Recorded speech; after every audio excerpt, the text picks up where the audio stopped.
There is a perfect correlation between the classic motion picture Cool Hand Luke, starring Paul Newman, and what currently has enveloped our national discourse. And it has nothing to do with how many hard-boiled eggs one can swallow on a bet. Knowing there are more than a few who are now furiously looking up that reference, but not this guy, let us digest the latest from John Bachman with Newsmax Now. Well, thank you, Ed. New this afternoon, the Ukrainian Prime Minister Arseniy Yatsenyuk is resigning. This comes amid parliamentary turmoil as Ukraine seeks to ban their Communist Party in that country. Of course, some concerns about ties to Russia there.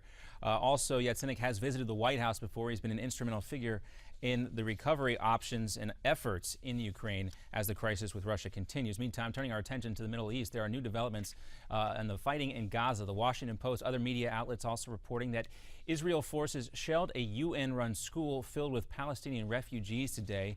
According to Palestinian officials, at least 15 people were killed and more than 100 were injured. Reports say the school was filled with women and children who were fleeing their homes along the Gaza Strip. Israeli Defense Forces continue to insist that Hamas militants are using schools and hospitals occupied by civilians to attack Israel. And according to the IDF spokesperson's Twitter feed, this is an aerial shot of a rocket launcher at a Gazan school here. Israel also maintains that they give fair warning before any such attacks.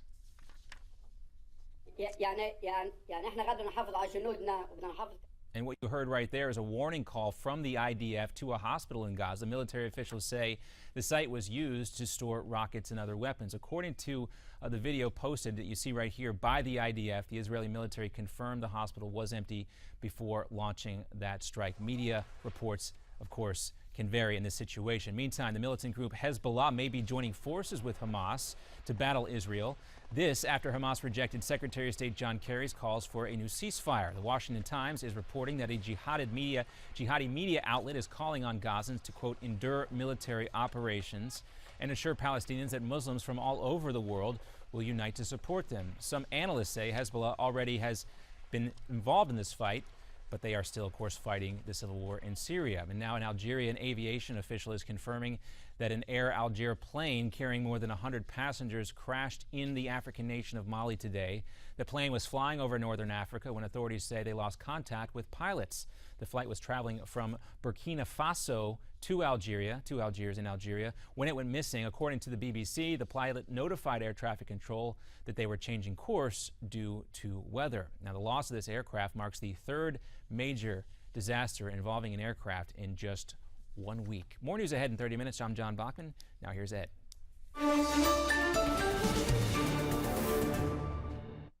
The urgent need now is for a ceasefire to end the bloodshed. I call for the permanent opening of the border crossings. It is the property of the Arab states, allowing medical supplies, food supplies, allowing medical crews to enter and help the 150,000 refugees in Gaza, who are now taking shelter in schools there. The Federal Aviation Administration has lifted its short ban on flights in Israel's Ben Gurion Airport, thus diffusing what had become a minor flashpoint between the Israelis and their American allies. The so-called Hamas victory lap is thus canceled, but the international outrage remains as the Palestinian death count climbs toward the 700 mark. Was the Hamas plan all along to bring international pressure to bear and hope that would force Israel into capitulation? Welcome back to MidPoint. Former Iraq war veteran and Republican candidate for the California House of Representatives, Elan Carr, joins us. Mr. Carr, thank you so much for being here again today. Good to be here. Good morning. Good morning. I want to play a couple of sound bites for you, first of all, and I want to start the conversation here.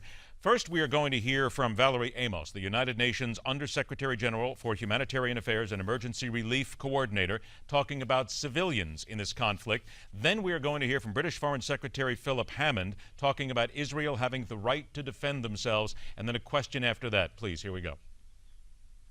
The majority of those killed in Gaza are women, children, men who have nothing to do with the fighting. That is the major concern that we have, that children, so many children have been killed as a result of the violence in the last few days. My judgment at the moment is that it is safe to continue operating into Ben Gurion Airport, and British Airways is continuing to do so. But we will obviously want to receive assurances from the Israeli government that they will take every step possible to protect civil aviation traffic. Mr. Carr, let me start out here by noting the fact that the United Nations is now looking at what they consider to be war crimes by both Hamas and by Israel. They are specifically, though, and a number of nations in the United Nations are talking about Israel first as being guilty of war crimes. As someone who follows this closely and as a Jew, how insulting is it to so many people who follow Israel, who are supporters of Israel, who know what has gone on here in the past, to hear Israel being accused of war crimes? And you know, it's this typical UN even-handedness, an inability to distinguish between terrorism and democracy that we're seeing here. Well, war crimes on both sides. This is utter nonsense. In fact, you will notice that Israel is suffering a very high number of IDF casualties, over 30 killed in action in a week, which for the IDF, I mean, these are very high casualties. The reason why Israel is enduring those kinds of casualties is because it's sending infantrymen house to house, door to door, in very close quarters, in a guerrilla war, which is what it is in Gaza, specifically to avoid collateral damage. Israel is suffering casualties because it's trying to discriminate and avoid having civilians lose their lives or civilian property be destroyed. And now Israel is being blamed for war crimes. This is nonsense. Israel is governed by international law. The IDF is a remarkably law-abiding army that does everything it can to avoid collateral damage, and it's doing that here. The fact that Hamas is firing rockets into Israeli cities, targeting civilians, never mind indiscriminate attacks, but actually targeting civilians, and then using its own civilians as human shields, this is a war crime by the hour that they're committing, and it's appalling, and they are responsible for the loss of Palestinian life on their side. In your opinion, then, is this something of evidence of a distaste for Israel by the members of the international community here, when you look at the fact that as you said right here, it is not a war crime here, yet it is Israel who is being talked about first, not Hamas, not the potential for human shields, not the launching of missiles into Israel, but it is Israel that is first and foremost on a lot of these press releases and a lot of the lips of the world? Well, this is nothing new. You know, the distaste for Israel in the United Nations and among various organs of the international community is well known and has been going on for decades. But why is it still going on? Why has it not changed? Well, I think you have to look at the composition of some of these organs and the UN Human Rights Council and various other kinds of UN bodies that are dominated by countries that are not sympathetic to Israel, and in fact, in many cases, not sympathetic to the West. And so this is no surprise in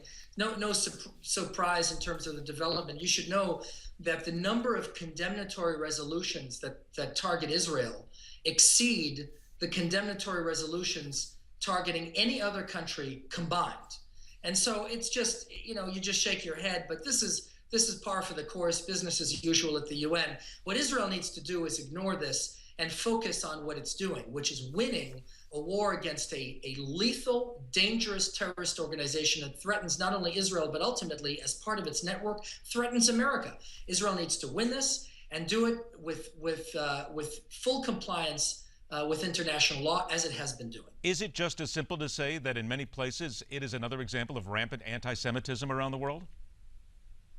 Well, I think there's some of that. I certainly think that there is anti-Semitism that you can find among some groups and some countries, but also I think there's just simply a culture among certain bodies in the UN of being unsympathetic to the West. And so I don't want to label them all anti-Semites, but I think, although that's an ingredient, but the fact of the matter is certain bodies of the United Nations have an historic distaste and opposition for the West. And Israel is a Western, pluralistic, tolerant democracy that respects women and gays and a free press.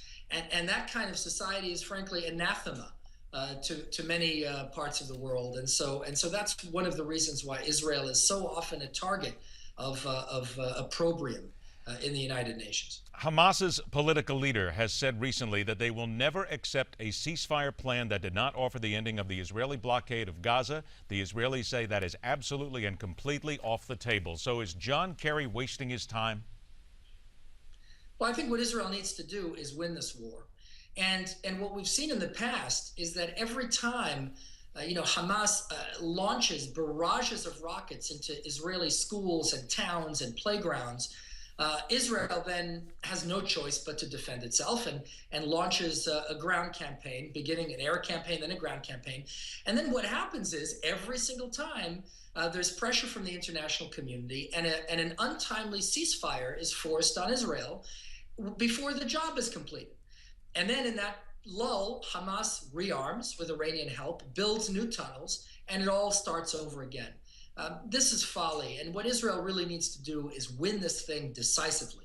It needs to substantially erode, if not destroy, Hamas's capabilities of launching rockets into Israeli civilian centers, and it needs to prevent the smuggling of weapons on one hand and the kidnapping of Israeli civilians and soldiers on the other through these tunnels, these terrorist tunnels. 300, my goodness. Israel thought there were 80 or 90, 300 terrorist tunnels that they've been digging. Instead of building schools and communities, they're building terrorist tunnels to kill Israelis. This is just appalling, and Israel needs to win this war. That's what needs to happen. And the United States should be telling Israel it needs to win this war instead of urging an untimely ceasefire. Couple of minutes I have left then. How do you win this war decisively without then killing more civilians? Well, the way to do that is exactly how Israel is doing it. You send armor and infantry into Gaza to do the work on the ground. It's a lot easier to accomplish this by air. But Israel isn't doing that. And again, it's critical to point out to our viewers that Israel is suffering enormous casualties because it is sending infantrymen into these alleyways and they're sitting ducks in these places. Well, it is fair to say that the world looks at 30+ casualties and they don't see that as enormous. Oh, it's enormous. It's enormous. For an idea, and you look at the casualties, the commander of the Golani Brigade was one of the injured. The commander. So I mean, you're talking about injured and wounded at all levels, and KIAs at all levels too of rank. I mean, this is a real war, and Israel is endangering its troops in order to minimize Palestinian civilian casualties. By contrast, Hamas is trying to maximize Palestinian civilian casualties, which is a disgrace. I only have about 40 seconds left. When the FAA came in and said no flights to Ben Gurion Airport, was that just a knee-jerk reaction and simply just a mistake that they have now corrected? Well, it was a mistake, and I understand why they did it. They want to cover themselves, but this was a big mistake. It handed Hamas a victory. It encouraged the effort to get rockets closer and closer to Ben Gurion Airport to have this happen again, because obviously if the FAA bans flights, it strangles the Israeli economy. This was a mistake, and I'm very grateful, and I commend the FAA for lifting the ban. And another quick question, seeing as I have about 20 seconds left here. Do you expect Hezbollah to get involved, as some people have indicated they might? Hezbollah and Hamas are both Iranian-backed and Iranian proxies. And so it is expected, Hezbollah being one of the best trained military forces in the Middle East, and it's a terrorist organization, it would be expected that Hezbollah would offer support for what is going on Israel's south. Although they are, of course, engaged in mass murder currently in Syria, which they're doing with great efficiency. Ilan Carr, it is always a pleasure to have you on the show. We look forward to doing it again. Thank you so much for your time. Good to be with you. All right, coming up next, it's amazing what a pair of eyeglasses and a national crisis on your own state borders can do to improve one's possibility for the White House. The case for a Rick Perry resurgence, and so much more in the political arena. I tried the glasses one time and they just really didn't work for me. They seem to be working for him, though. That and much more coming up right here on MidPoint, where every day we question everything. Technology gives you security. Technology gives you control. And now, technology gives you home security and control in a new and revolutionary way. Introducing Plug and Protect from LiveWatch Security, an easy-to-use wireless security system customized just for your home, controlled from any smartphone, tablet, or computer, and monitored by professionals 24/7. Go to livewatch.com to get Plug and Protect interactive security delivered to your door. Arm or disarm your system from anywhere. Lock or unlock your doors. Turn your lights off or on. Even oversee your home with live video. With Plug and Protect, your security system is configured, tested, and then shipped directly to your home. No wires, no installers, just peel and place. Go to livewatch.com because with Plug and Protect, we customize your security to fit your home. The Plug and Protect secret is technology. With technology, you buy airline tickets without a travel agent. You trade stocks without a stockbroker. Now, with Plug and Protect, you can protect your home without an installer, pushy salesman, or a long contract. Every day, the kids got out of school before I left work. I worried whether they were home okay. But then I found Plug and Protect from LiveWatch. And now I see when they open the front door, so I know they're home safe. LiveWatch helps me stay in touch and in control.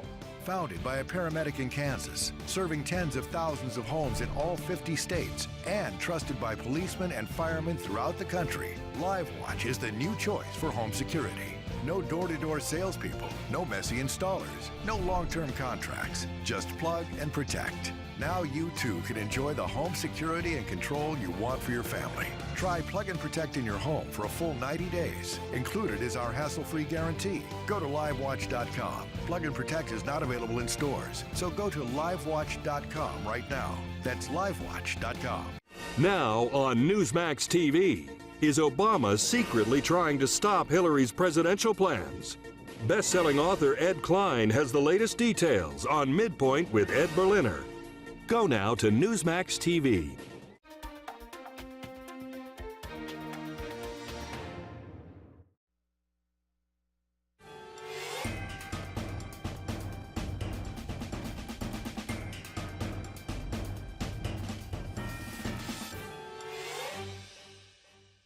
I will not stand idly by while our citizens are under assault and little children from Central America are detained in squalor. We are too good a country for that to occur. That is why today I am using my executive authority as governor of Texas and activating the National Guard. Rick Perry was once considered to be a rising star in the Republican political presidential scene. Along came November 2011 and the Republican presidential debate. And a brain snap that left him trying to recall the actual name of the contender trash heap and the butt of late-night jokes. It's amazing what 3 years, a national crisis, and a pair of eyeglasses will do for one's presidential chances. That and much more as we enter the arena. In the corners, first up, the former communications director for the Texas State Republican Party, Brian Preston, and from the website, Red Alert Politics, delivering news to a young Republican audience, Morgan Chalfant joins us today. Thank you very much for joining us, both of you. Thank you. All right, Morgan, I'm going to go ahead and give you the first shot at this right now. Always ladies first on this show. I'm sure Mr. Preston understands completely. But I'm going to hit you with the news that comes out today. Jeb Bush with an op-ed article that he co-wrote in the Wall Street Journal today, urging Congress not to use the current crisis on the southwestern border as an excuse for not passing comprehensive immigration reform. Knowing what has gone on in Texas now and knowing what we're going to be discussing here with Governor Perry, what's your initial reaction? It's surprising. I mean, obviously Jeb Bush is one of the people that people think may be running for president, especially in the Republicans. And I think that Rick Perry has also used the immigration crisis, obviously the issues on the southern border, to kind of possibly make a potential presidential campaign run again. And I think this is, it's the national conversation right now surrounding the border. And I think that these Republicans are possibly making their, positions on the border crisis, their potential first conversations, this possible presidential run. Brian, I guess in light of what Governor Bush has said in the past, this might not come as a surprise to anybody what he wrote in the Wall Street Journal. Right. Not really. I mean, the Senate's bill has been Governor Bush's hobby horse for quite a few years. He has been trying to pitch the party to go for this immigration reform. Most of the party doesn't actually want it. The grassroots don't. Governor Perry doesn't. And Governor Perry has actually been talking about the border seriously. Governor Perry has actually been talking about the border seriously since he became governor 13 years ago. So he has been engaged. So it's not a new thing for him to be talking about. In fact, he tried to get Obama to get serious about it 4 years ago, and the president refused. Well, let's talk about that resurgence that I mentioned here now for Governor Perry. Brian, I'll stay with you here for a moment here. I kid, but of course the rest of the National Press Corps does as well. The eyeglasses certainly do make the man, or at least it seems to. But it does seem as if he has softened his position positions on a few things, and perhaps he learned about what happened in 2011 and 2012. There's some discussion about the fact that he was undergoing some medical treatment at that time. Yeah. So maybe he's just matured at this point and knows that it's not as easy sometimes as it seems. Well, yeah, I mean, he was on medications for back surgery during the primaries 4 years ago, and or a couple of years ago, and that had everything to do with his debate performances. The fact is, Governor Perry sometimes is two different governors, because the way he talks portrays a kind of bumpkin image that's not really who he is. He's actually been governor of Texas longer than any other person in the state's history. He's been elected to the office more times than anyone else. He's only the second governor ever to be elected to consecutive terms in the state's history since Reconstruction, George W. Bush being the first. And he's been serious on the border for years. It was in August of 2010, in fact, that Governor Perry tried to get Obama to get serious about the border, and he tried to hand the president a letter on the tarmac at the Austin airport. The president refused to take on the tarmac at the Austin airport. The president refused to take it. The meeting lasted all of 34 seconds, and then Valerie Jarrett. So it's strange to watch all this hubbub about Perry now, because those of us who've watched him up close, we've seen the two Perrys over the years: the really good governor, but the sometimes lackluster communicator. More good governor, but the sometimes lackluster communicator. Morgan, from your perspective, is he being perhaps a little reckless? Kids in danger. There are those who are criticizing him for bringing the military in. Certainly the Border Patrol and some law enforcement there are saying, well, these people are not law enforcement individuals here. Why are you bringing the military down here? So is there a little recklessness involved here? I mean, I don't think so. I think Governor Perry is really doing his best to address Governor Perry is really doing his best to address the crisis, and he's been critical of President Obama for, one, not visiting the border, and also, two, not correctly addressing the crisis really at all. So this is his attempt at, getting forces down there, enforcing the border, making sure it's more secure, or at least appears more secure than it is right now. And we've had, since last October, over 57,000 into our country. So he's just doing his best to combat it. And I think that he is taking authority on this issue, unlike President Obama and unlike other individuals. Morgan, as he tries to reinvent himself, and he's doing a pretty good job of it right now, in your opinion then, what is he getting right and what is he missing on? Well, I think he's coming out really on the attack. He has gone on various news programs like CNN and Fox News and communicated the fact that he does not approve of what the president's doing with the border. He does not think that the border is secure, and he's doing his best to combat that. Obviously, sending the National Guard troops there is his method of combating that insecurity at the border.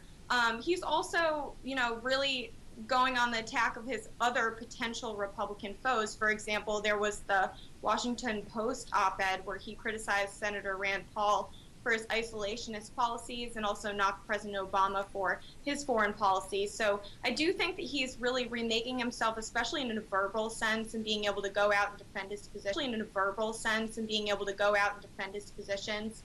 Maybe where he's going wrong a little bit is what he's saying.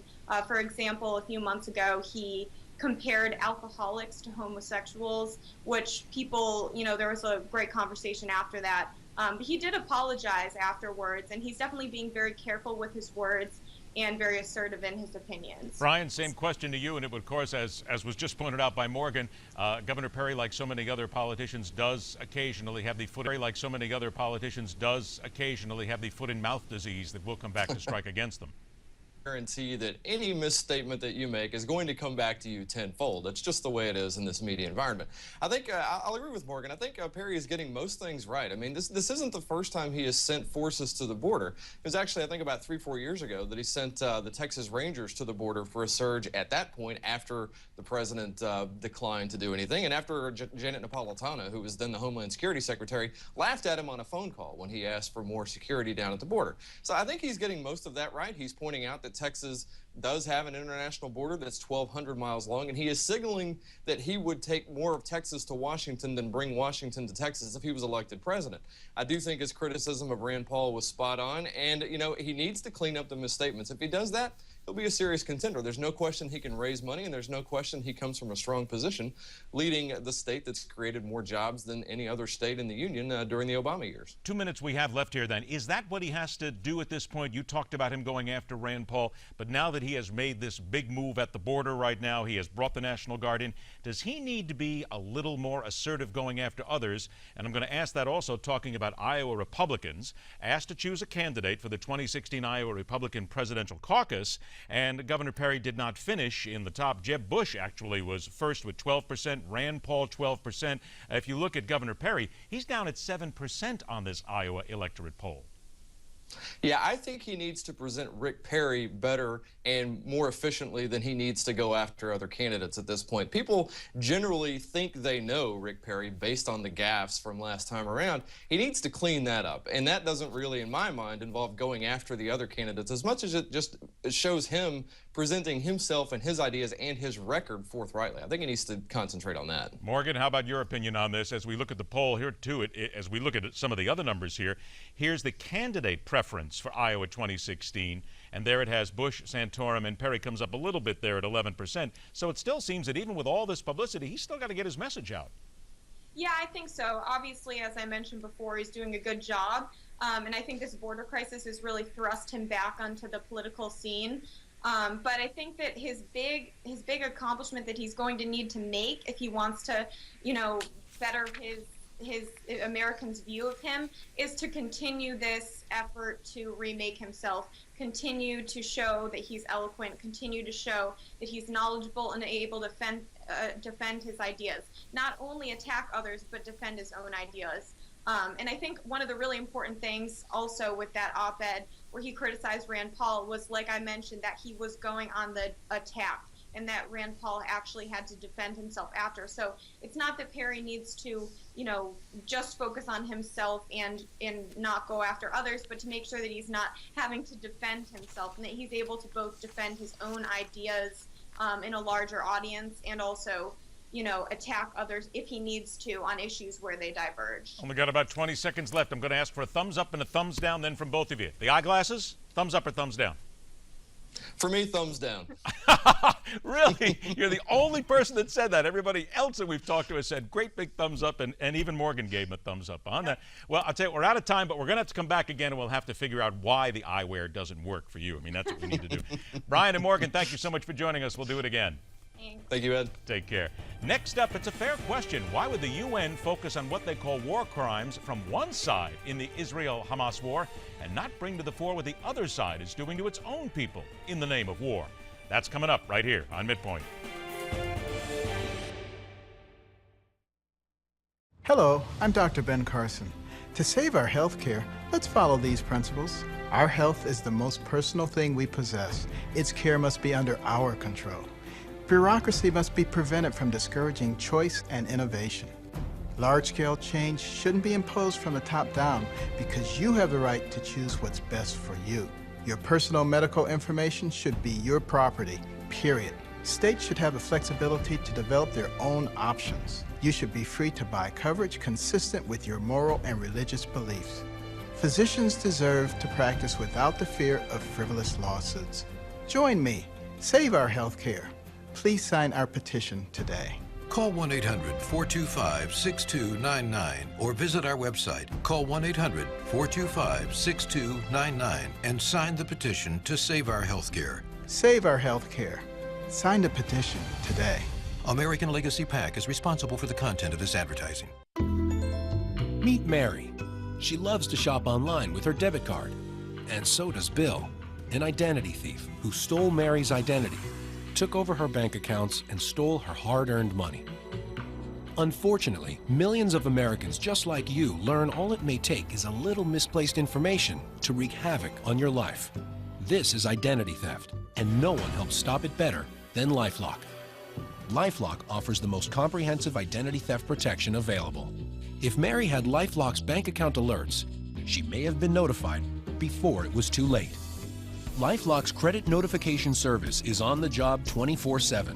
As soon as they detect a threat to your identity within their network, they will alert you, protecting you before the damage is done.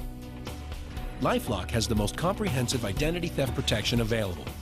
guarding your Social Security number, your money, your credit, even the equity in your home.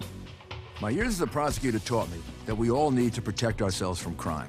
In today's world, that includes identity theft. It's a serious problem. We all have to protect ourselves.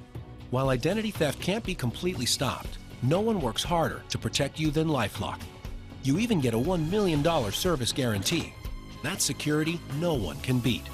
You have so much to protect and nothing to lose when you call LifeLock right now and get 60 days of identity theft protection risk-free.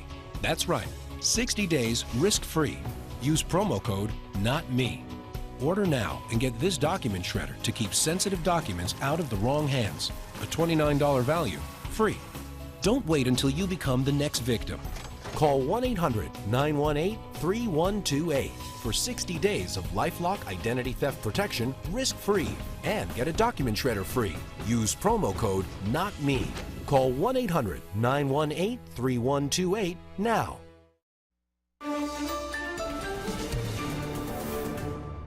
Hello, I'm John Bachman. Welcome to this Newsmax Now update. The Ukrainian Prime Minister Arseniy Yatsenyuk has stepped down, announcing his resignation today, saying Parliament could no longer do its work and pass the necessary laws. He resigned abruptly today after the governing coalition in Parliament collapsed.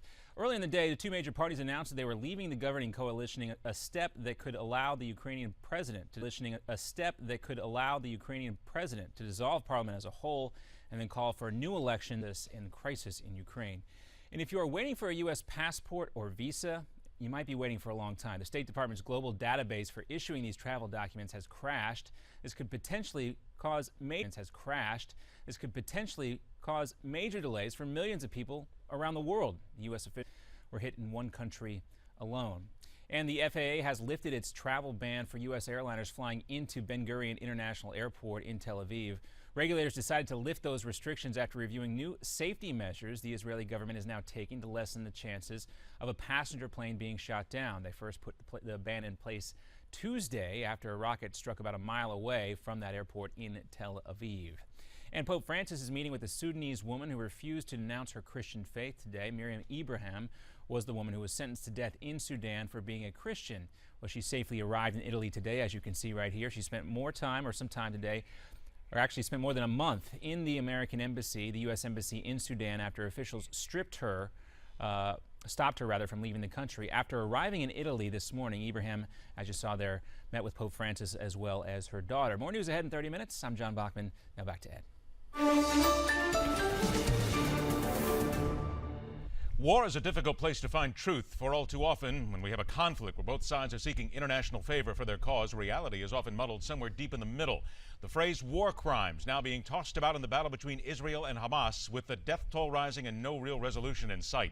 Welcome to MidPoint, contributing editor to Jewish Ideas Daily and formerly with the Jerusalem Post. Elliot Jager joins us today. Elliot, thank you so much for being here. My pleasure, Ed. Elliot, how are the people in Israel reacting when they hear the United Nations mention Israel first with the words war crimes and using Hamas's name second?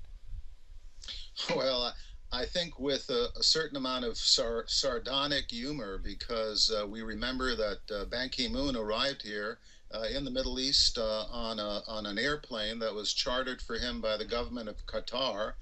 And of course, the government of Qatar is bankrolling Hamas. So not a whole lot that the UN does phases the average Israeli in the street. Can I just tell you what's been going on here please today? Do. That was going to be my next line of questioning, please. It's a surreal and unusual day that we're having here. We've just sworn in a new president of the State of Israel.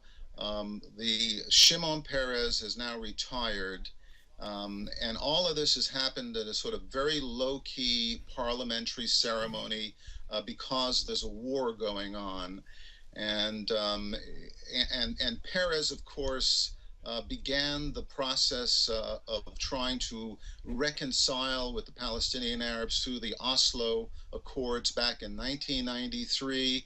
And it's particularly sad for him because he's a man who has struggled for peace, and yet today he finishes his term betrayed by the Palestinians who he so much wanted to embrace for peace.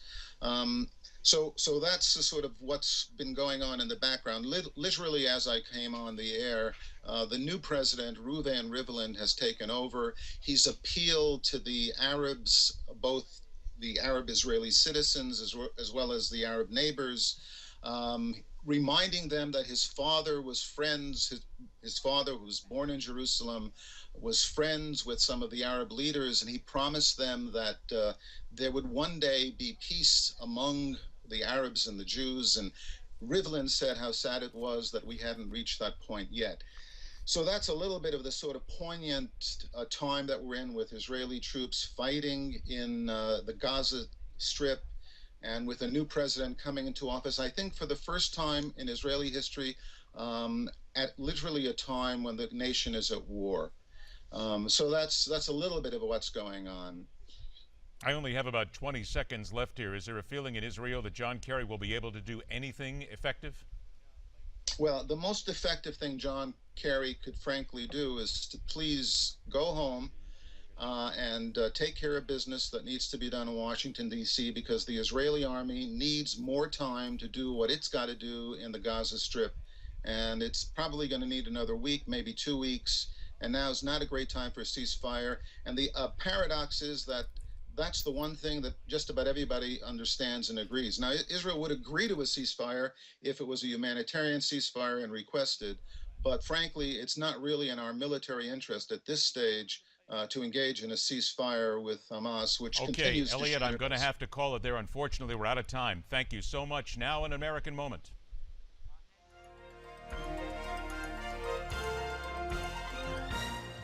It took 34 years to build, but on August 15th, 1914, the Panama Canal was officially opened for business and was quickly crowned one of the 7 wonders of the modern world. The 51-mile-long and 10-mile-wide canal was originally begun by the French, but abandoned after 9 years and the loss of over 20,000 of their workers from disease-infected jungles. President Theodore Roosevelt believed the completion of the canal was essential to American security and prosperity, so he negotiated with the French to purchase the canal's properties and dredging equipment. But when negotiations with Colombia over a canal treaty broke down, Roosevelt backed a local bloodless revolution that lasted only a few hours. And on November 3rd, 1903, the nation of Panama was born. With the opening of the Panama Canal, the Atlantic and Pacific Oceans were joined, reducing a ship's journey from New York to San Francisco by 9,000 miles. Roosevelt's vision made the canal a reality, and the feat helped make America a world power. You're watching An American Moment on Newsmax TV. When Bob got into the accident, I was terrified. His injuries were so severe, but once we knew he was going to be okay, what then? I couldn't go back to work for a long time, and we got way behind on our bills. We had hired an attorney, but when our case kept dragging on, we didn't know how we were going to get by. Thankfully, our attorney knew about Oasis Legal Finance. Oasis looked at our case and got us the money the very next day. What a relief it was. We didn't have to wait until our case settled, and the money from Oasis helped us when we needed it most. At first, I wasn't so sure. What if we lost the case? How would we be able to pay back Oasis? But then I found out if we did lose, we wouldn't have to pay them back, so there was no risk in doing it. No risk. If you were involved in an accident and hired an attorney to fight for the compensation you deserve but need money now before your case settles, then call Oasis today. Oasis has given millions of dollars to people like you who need money fast while waiting for their case to settle. There's no risk, so call now. I was hurt badly in a car accident just after my wife gave birth. We were counting on the cash from my lawsuit to get caught up, but the case took forever. Honestly, we didn't know what we were going to do. Then we saw an Oasis TV commercial and called. We were approved and got money from Oasis the next day. Not in a week, the very next day. I was hurt at work and filed a workers' comp claim. I called Oasis and they gave me the cash I needed. Unfortunately, I ended up losing my case, but Oasis let us keep the money. They kept their promise, and we didn't need to pay them back. There are no out-of-pocket costs and no payments until your case is settled. If you lose your case, you don't have to repay Oasis. There's no risk. Call Oasis now to see how much money you can get before your case settles. Call now, 1-800-562-8184. 1-800-562-8184. 1-800-562-8184.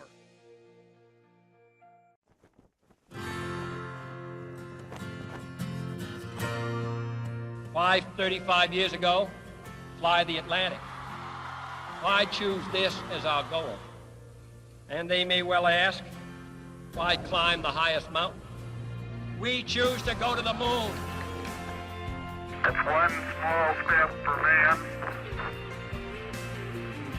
one giant leap for mankind.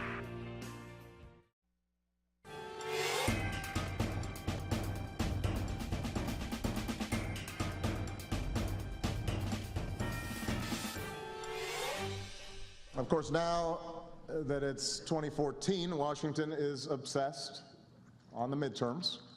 Folks are saying that with my sagging poll numbers, my fellow Democrats don't really want me campaigning with them.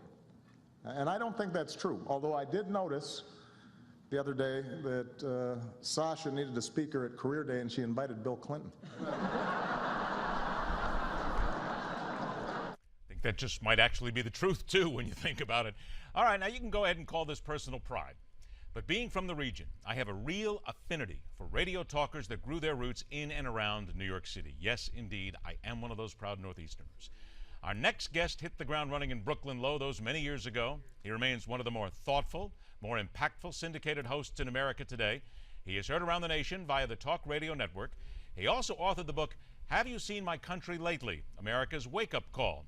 It is time to kick a wake-up call. We go around the dial, and a pleasure to welcome Jerry Doyle into MidPoint today. Jerry, a pleasure to see you, my friend. Thanks for being with us. My pleasure. Great to be with you, Ed. It is always good to have that former New Yorker there. I'm telling you, we have to stick together. We always do. Speaking of New York, in the offices of the Wall Street Journal in New York today is where an article emanated from Jeb Bush saying, don't use the border crisis to defer immigration reform. I'll let our audience see this now. What he said, we must close loopholes that allow for individuals to be released from federal custody between hearings. We must aggressively remove the incentives that encourage people to break immigration laws. We should pursue interdiction strategies that head off illegal immigration before it gets to our borders. Preventing similar crises in the future begins with making our immigration system fair and effective now. A chief reason so many people are entering through the back door, so to speak, is that the front door is shut. Is there really any shock whatsoever that Jeb Bush would say something like this? We have seen him sort of be a little more conciliatory here in recent months. So this sort of fits with what he's doing and even sets the tone for him perhaps in that 2016 run. I think Jeb Bush is probably the best of all the Bushes that could be, should be, or would be president, but I think 41 and 43 kind of ruined it for him. When I listen to anybody in politics talking about illegal immigration or comprehensive immigration reform, all I can think of is the parents in the Charlie Brown cartoon. Wah, wah, wah, wah, wah, wah, wah. Because they all sound the same, they all say the same. But when you take a look at the illegal alien population in this country, Ed, it is the most catered to special interest group. You got Republicans who want cheap labor for their big business buddies, you got Democrats who want voters, you got unions who want union members, and you got religious groups that want seats in the seats. So while everyone says we need to do something about illegal immigration, we're doing exactly what they want to have happen, which is to build the illegal alien field of dreams, and when you build it, they will come, and they are coming. So what then, in your opinion, needs to be done? If there's that one move that the Republicans have to make, it's nice that Jeb Bush comes out and says this, but you've got Rick Perry in Texas bringing out the National Guard. You have others who are screaming for no reform whatsoever. Where do we go? Well, I think what Rick Perry's doing is great. I think him taking the National Guard to the border, the additional 1,000 that he's going to put in addition to the 3,000 is a good move. It's going to cost Texas about $12 million a month, because if Perry offers up the National Guard, the state has to pay for it. If Obama calls for it, the feds have to pay for it. So I applaud Rick Perry for not waiting for the cavalry to ride to the rescue. I mean, if this president is going to work outside the Constitution and work outside the rule of law, then why should anyone else suffer the indignities of a lack of action by the administration to do something? So Rick Perry said, if not me, who? If not when, now? So I'm sure Texans are happy to pay $12 million a month to at least return to some type of state sovereignty. Hey, Jerry, here comes that public perception again here. A lot of polls here say that Americans want us to be non-interventionists. No more boots on the ground. They want us to stay here, deal with things that are happening here. We have a president who technically is being non-interventionist right now. So should he then go against the will of what is the polling data of the American people and take action abroad? Well, when you take a look at what's happening overseas, I mean, I don't know if it's just this president, because it's certainly not just him and not just this Congress. There seems to be a funk that the country is in right now. I mean, the other day I was talking about a story about in California where they decided to limit or ban tackling in high school and middle school football. And I think a guy like Putin looks at that and he goes, no tackling in football, I take Crimea. And we've gotten soft in so many areas, and we've so kind of de-spined this country that I think the signals that we're sending out to the world are that regardless of what happens, we're probably not going to do anything. And I understand the fatigue factor that the American people have with the endless wars in Iraq and Afghanistan and what's our end game and how long we're going to be there.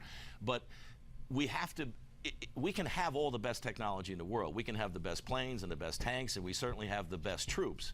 But if we're not going to use them or even have the perception by Putin of the threat of using them, then what's the point of having them? I think a guy like Putin looks at the playground and just goes, there's nothing holding me back. He's as wacky as Kim Jong-un. It's just that we don't seem to be in a position to signal that we will do something, even though the American people say we shouldn't, and we shouldn't go willy-nilly. I love that.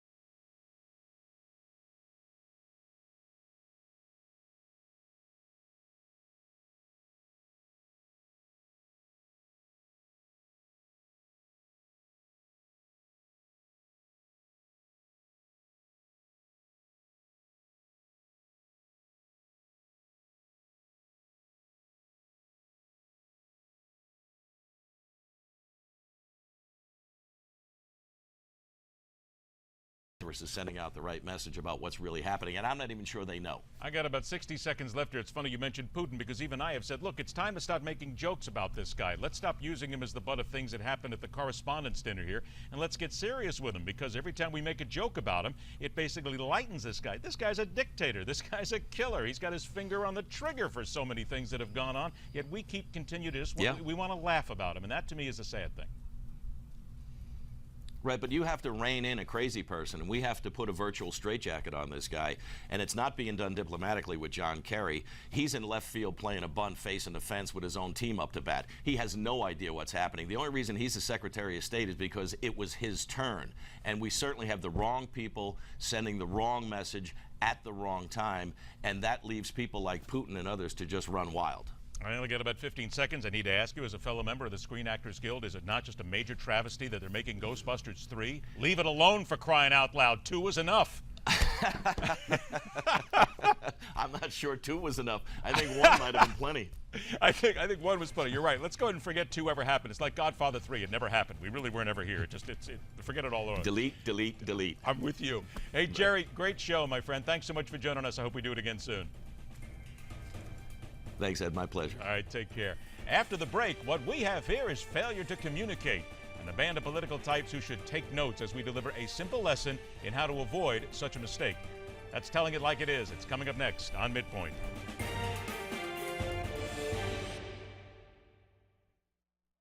Technology gives you security. Technology gives you control. And now, technology gives you home security and control in a new and revolutionary way. Introducing Plug and Protect from LiveWatch Security, an easy-to-use wireless security system customized just for your home, controlled from any smartphone, tablet, or computer, and monitored by professionals 24/7. Go to livewatch.com to get Plug and Protect interactive security delivered to your door. Arm or disarm your system from anywhere. Lock or unlock your doors. Turn your lights off or on. Even oversee your home with live video. With Plug and Protect, your security system is configured, tested, and then shipped directly to your home. No wires, no installers, just peel and place. Go to livewatch.com because with Plug and Protect, we customize your security to fit your home. The Plug and Protect secret is technology. With technology, you buy airline tickets without a travel agent. You trade stocks without a stockbroker. Now, with Plug and Protect, you can protect your home without an installer, pushy salesman, or a long contract. Every day, the kids got out of school before I left work. I worried whether they were home okay. But then I found Plug and Protect from LiveWatch. And now I see when they open the front door, so I know they're home safe. LiveWatch helps me stay in touch and in control.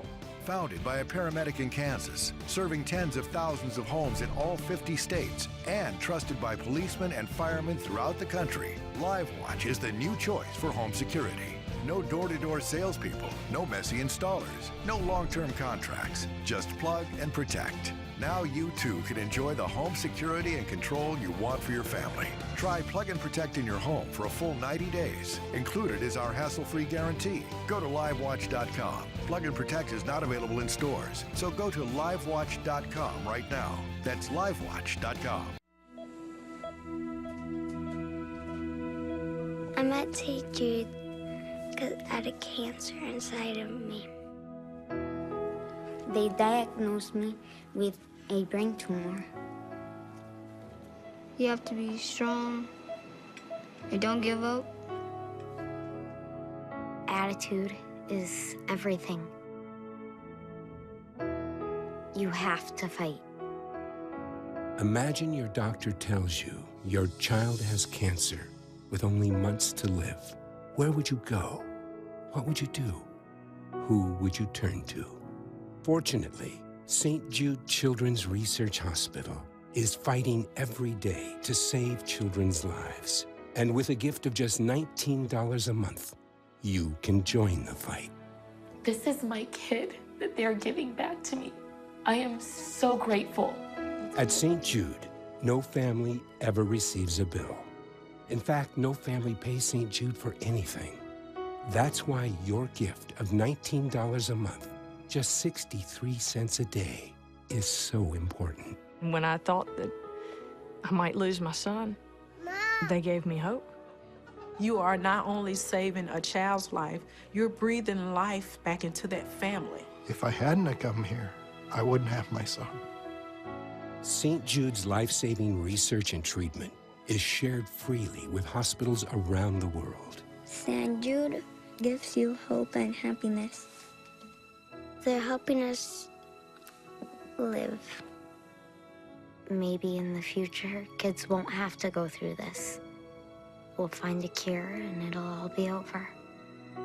Please, call and become a St. Jude Partner in Hope right now.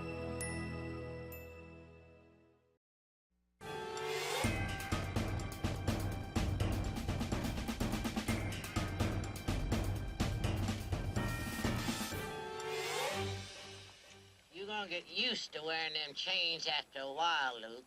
Don't you never stop listening to them clinking.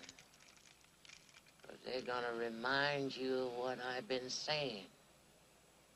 For your own good. Wish you'd stop being so good to me, Captain. Don't you ever talk that way to me. Never! Never!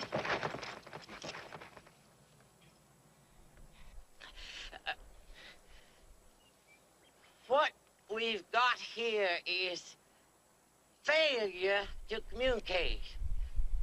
Some men you just can't reach. Strother Martin was the perfect sadistic Southern prison farm warden in the cinema classic Cool Hand Luke. Not even Paul Newman was able to escape his wrath. A wrath that, as we have just witnessed, was more than deserved when you consider the situation and the man holding the whip. It's time we took a cue then from the warden and came to a stark and stunningly overdue realization of our own here in political America. What we have here is indeed failure to communicate. No matter what you've heard, if you like your doctor or health care plan, you can keep it. If you don't have insurance, you'll finally be able to afford insurance. And everyone will have the security and stability that's missing today. Communication is all about the art of being able to express yourself in words, whether they be written or spoken, action, pantomime, smoke signals, semaphore. But in whatever manner you choose, the key is to be able to make the other person or persons understand exactly what you're saying. And if you want to be taken seriously, the important thing is that whatever message you're trying to get across, it comes through not only clear and easy to understand, but is factually correct. I have not done anything wrong. I have not broken any laws. I have not violated any IRS rules or regulations, and I have not provided false information to this or any other congressional committee. And while I would very much like to answer the committee's questions today, I've been advised by my counsel to assert my constitutional right not to testify or answer questions related to the subject matter of this hearing. Another important slice in communicating your message. Be perfectly and completely honest at every turn. If you want people to believe you, then you need to be upfront. Prove to them you have nothing to hide. Anything less, no matter how effective your words, you will have failed to truly communicate. Also realize that in order to get your message across, you have to be very deliberate and even bring your message to the level of your audience. Do you like green eggs and ham? I do not like them, Sam I am. I do not like green eggs and ham. Would you like them here or there? I would not like them here or there. I would not like them anywhere. I do not like green eggs and ham. I do not like them, Sam I am. Texas Senator Ted Cruz is dedicated to his cause, his state, his party, obviously ensuring that all America is fully and well-versed in the fine culinary arts of oddly colored breakfast foods. He is certainly appreciated by those who placed him in his current position of authority, and there's no doubt he takes his job very seriously, perhaps maybe a little too seriously. And in those times, he might need to better understand the message he's sending. Senator Cruz is no fan of Barack Obama, the administration, or anything even remotely connected with the current president, in that he joins what seems to be an ever-growing number of people dissatisfied with the man in charge. As an opposing politician, it's his job to point out the wrongs that currently exist and do what he can to right them as he sees fit. But for a man in his position, that should include words based on fact and not on political rhetoric. The senator charged that the Obama administration had a hand in the FAA's decision to temporarily bar commercial flights from landing at Israel's Ben Gurion Airport. This a decision that occurred not long after a Hamas missile came within a mile of the airport, not long after several major carriers made the same call to protect their passengers and maybe even their profits. Cruz was seeking to curry favor with a certain segment of the voting population and no doubt set himself apart from anything the Obama administration does. He did, but he did so with no evidence, no facts, nothing but a hunch to back it up. His claim that Obama launched an economic boycott of Israel is true political theater and definitely beneath his office. A simple failure to communicate, a beltway malady that Senator Cruz is certainly not the only one to suffer from. Hey, you know, they're just lucky Strother Martin isn't around to witness it. And that is telling it like it is. Next hour, dirty low-down politics in America. Yet another runoff filled with mudslinging. But hey, America loves it. That and a whole lot more coming up as MidPoint continues. Tired of faded bumpers, foggy headlights, weathered, sun-damaged vehicles? You've spent time and money applying product again and again to hide those embarrassing parts on your car, only to have that work fade. The world's longest-lasting solution for restoring and protecting your vehicle, and we guarantee it to last for years. Just apply Wipe New once. It's quick and easy to do. Just one swipe and watch your car turn showroom new. I've been a professional auto detailer for 30 years. Now I restore faded plastic rather than just clean it. And I do it in no time at all. I apply Wipe New to bumpers, side panels, even dashes and interior plastic. Simply apply it once and it lasts for years. Wipe New is the most revolutionary car care product that I've used in my entire detailing career. We applied Wipe New to the driver's side of this vehicle. We then sent this car through over 100 powerful car washes. Wipe New never faded or washed away, proving that the results will last for years of real-world environmental exposure. I don't think I've ever seen it, Brandon. I got it about 2 years old, and I've never seen it shine like this. And we guarantee it to last for years. Use it on bumpers, decorative outside panels, side view mirrors, even vinyl or leather car seats for a protected showroom new shine. Don't spend a fortune on temporary fixes. Order the revolutionary White New for only $19.99. But wait, order now and we'll double the size. That's enough for 2 cars. There's still more. Order now and get the Pro Detailing Kit with the headlight applicator bonus. Just pay separate shipping and processing. That's right, White New restores your headlights too. Order now and get it all, plus a 2-year guarantee. A $50 value for only $19.99. Order now. To get your White New Detailing Kit, call 1-800-408-5381. That's 1-800-408-5381. White New comes with a 2-year money-back guarantee, so call 1-800-408-5381 today.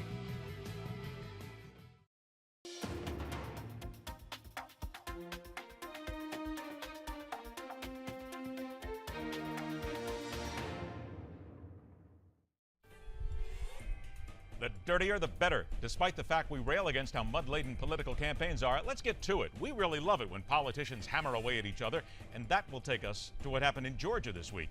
All this talk about wooing millennials, African Americans, Hispanics to one side, come the midterms and then the presidential election cycle. Rand Paul has taken his pleas to a very different group in Northern California, techies, who might indeed be able to turn an election. And there is a groundswell out there from African American Republicans tired of being relegated to second-class status among their peers and starting to make some real noise about how dangerous Democrats are to blacks in this country.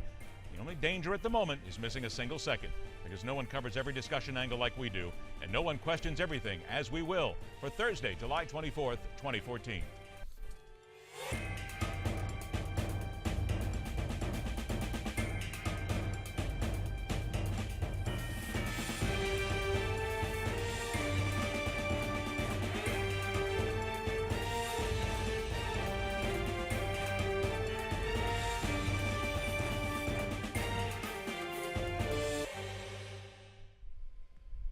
We also bring to the fore one of those rare moments in local TV history where a dog becomes part of the broadcast team, though in this case there are no biscuits required to get the dog to perform.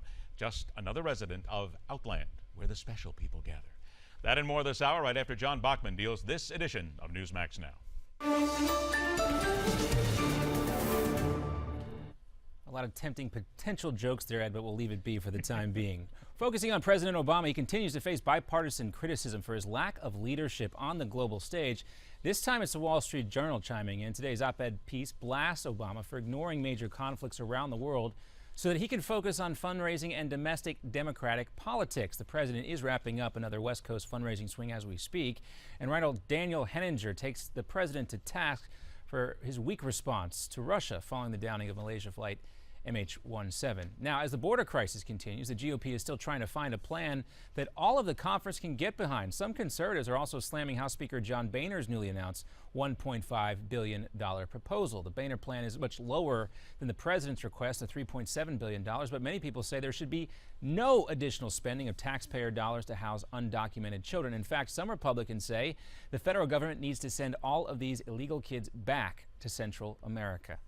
Now, overseas, 3 Australian officials have finally reached the crash site of Malaysia Airlines flight MH17. This is the first time they've been allowed to inspect the site.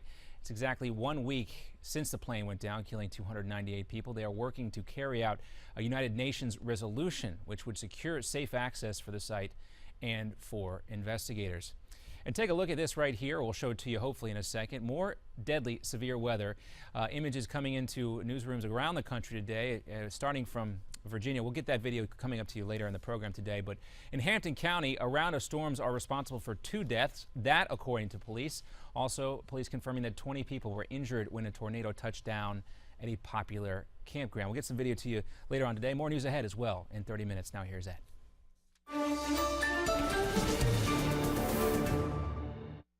The Democratic Party, for the most part as a whole, is revealing its centrist and neoliberal core. But by that, what I mean is they're still very much tied to big business, big money. They're still not putting poor people, working people at the center, and they've been holding back in regard to the details. And we see now, when it comes to the details, there's a low priority for poor and working people when it comes to the Democratic Party budget. Ear to the political ground in this country, you'll hear the usual discourse about the border, immigration, foreign policy, Obamacare. But there's something else when you take some time and filter out the standard chatter. Democrats have for decades been lockstep sure they have the black vote in their hand, solid.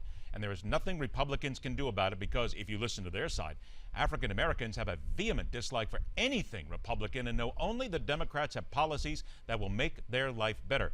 There's some disruption in that thinking. Not yet an earthquake, but tremors nonetheless. Ones that have black Republicans fighting back and gaining more strength across the nation. Let's welcome into MidPoint author, Tea Party conservative, and host of the Black Sphere radio program, Kevin Jackson joins us today. Kevin, thank you so much for being here. My pleasure. Kevin, in your opinion, how dangerous is it if black Americans continue to listen to the message that they are being fed by the Democratic Party come the midterms and the 2016 presidential election? Oh, well, you're, pardon me, you're seeing the outcome of it. Look at the policies. If you look at from a black liberal perspective, they've got it all. They've got a congressional black caucus that's been driving the agenda for decades. They finally got the, uber liberal black president. And during this time of what should be nirvana, I defy you to find me the black utopia. Is it in New Orleans? Is it in Atlanta? Where is it? All the policies that Barack Obama has implemented that supposedly are going to help America have absolutely crippled the black population. So much so, the joke is he might as well be the Grand Wizard of the Ku Klux Klan. If that is the case, though, why then do black Americans continue to support him, vote for him, and follow the Democratic Party? Well, the short answer is ignorance and people that just vote on things that have nothing to do with the ability of the candidate. And what we saw in the election of Barack Obama was, and I know you've heard this many times, style over substance, but it really was that.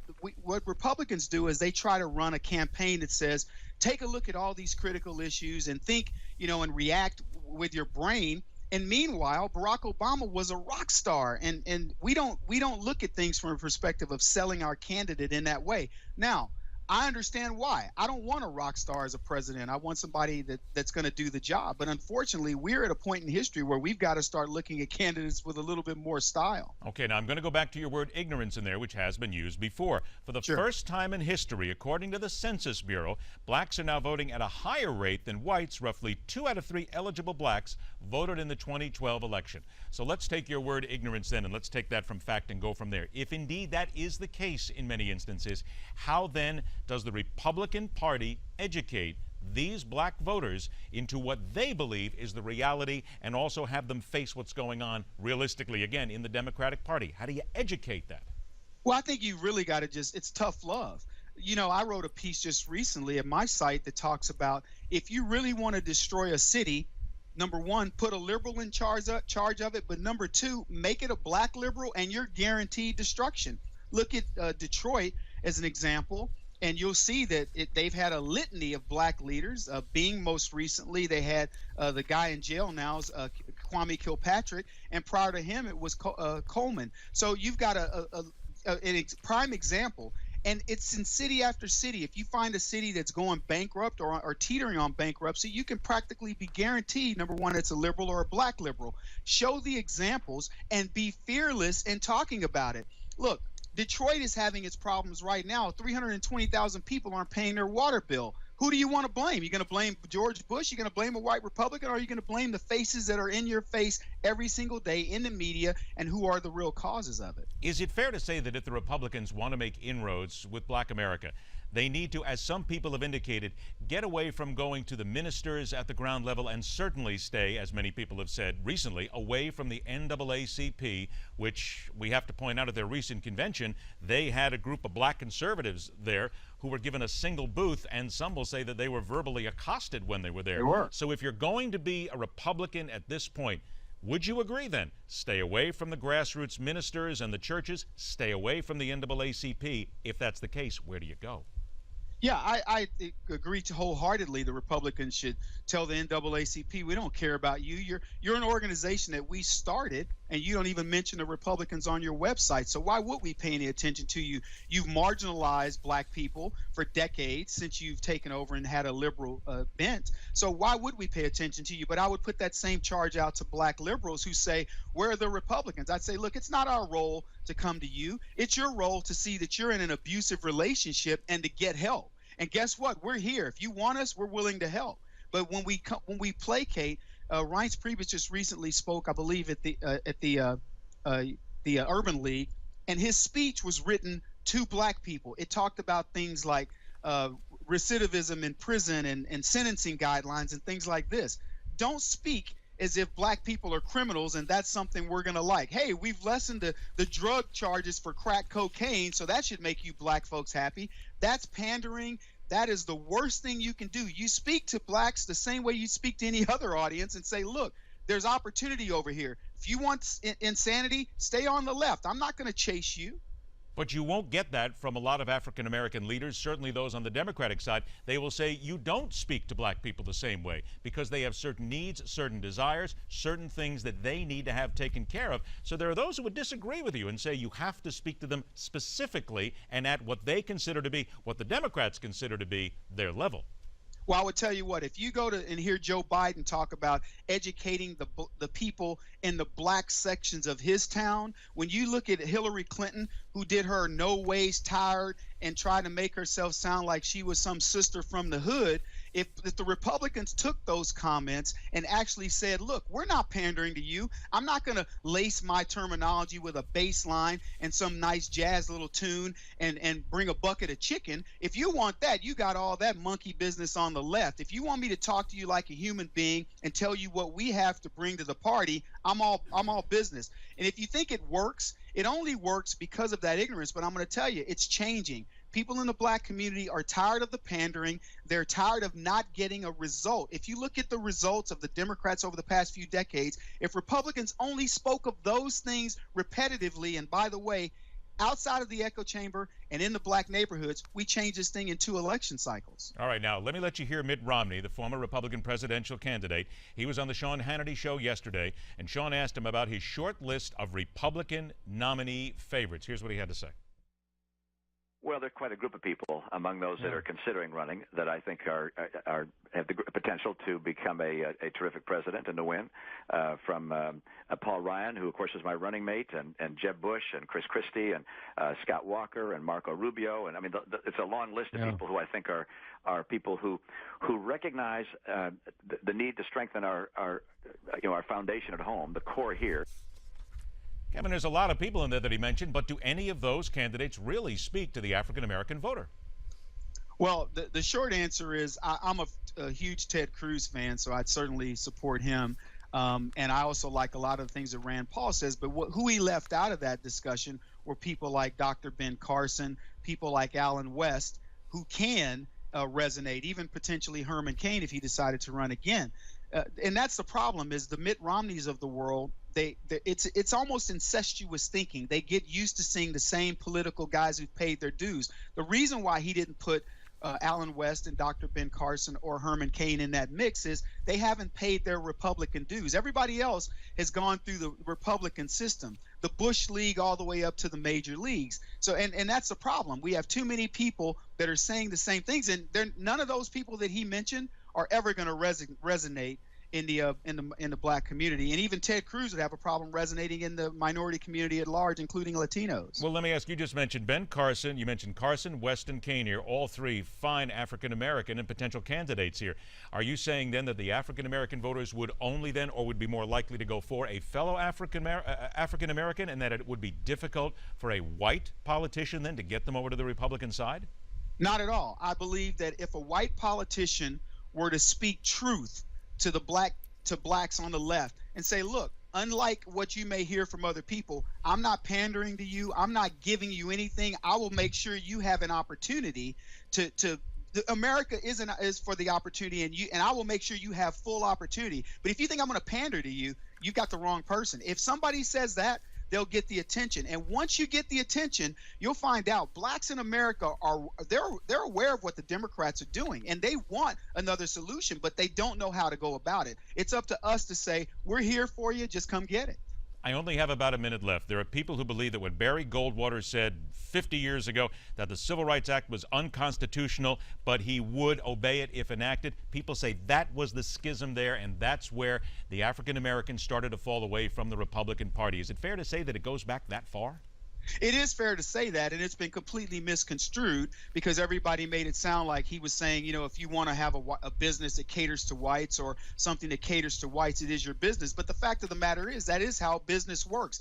I don't see very many bikers going into Victoria's Secret shop, you know, and I don't see many Victoria's Secrets models going to biker bars. So there's a way that the capitalist market does what it does. And Barry Goldwater was just saying you can't regulate that. America's heart has to change, and I don't have a problem with that at all. But yes, that was the beginning, because the Democrats sold themselves as the party of civil rights at that point when they're far from it. 10 seconds. Is the left-leaning media lying to the African American?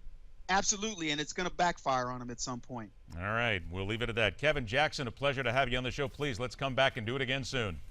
My pleasure. All right. It is not indeed just a little tremor. There is a groundswell in America. Things are changing indeed. Next up, America loves its dirt, and the people in Georgia were more than willing to accommodate that passion this week. It's all about politics. It's all about dirty politics. We love it when it happens. And it happened again. Stay with us right here on MidPoint.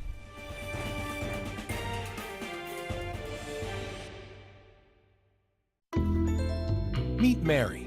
She loves to shop online with her debit card. And so does Bill, an identity thief who stole Mary's identity, took over her bank accounts, and stole her hard-earned money. Unfortunately, millions of Americans just like you learn all it may take is a little misplaced information to wreak havoc on your life. This is identity theft, and no one helps stop it better than LifeLock. LifeLock offers the most comprehensive identity theft protection available. If Mary had LifeLock's bank account alerts, she may have been notified before it was too late. LifeLock's credit notification service is on the job 24/7. As soon as they detect a threat to your identity within their network, they will alert you, protecting you before the damage is done. LifeLock has the most comprehensive identity theft protection available, guarding your social security number, your money, your credit, even the equity in your home. My years as a prosecutor taught me that we all need to protect ourselves from crime. In today's world, that includes identity theft. It's a serious problem. We all have to protect ourselves.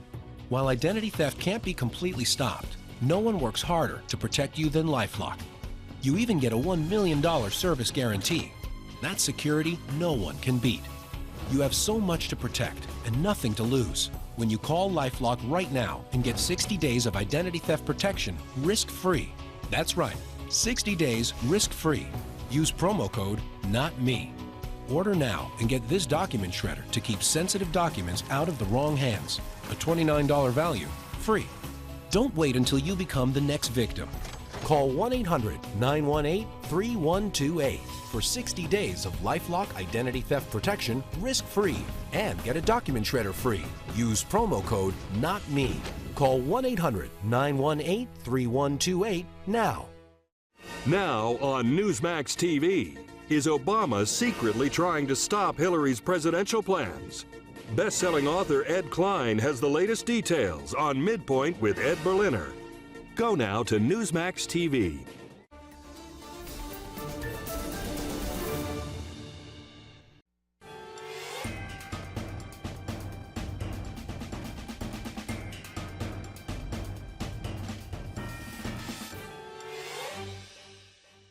Meet Davy Perdue.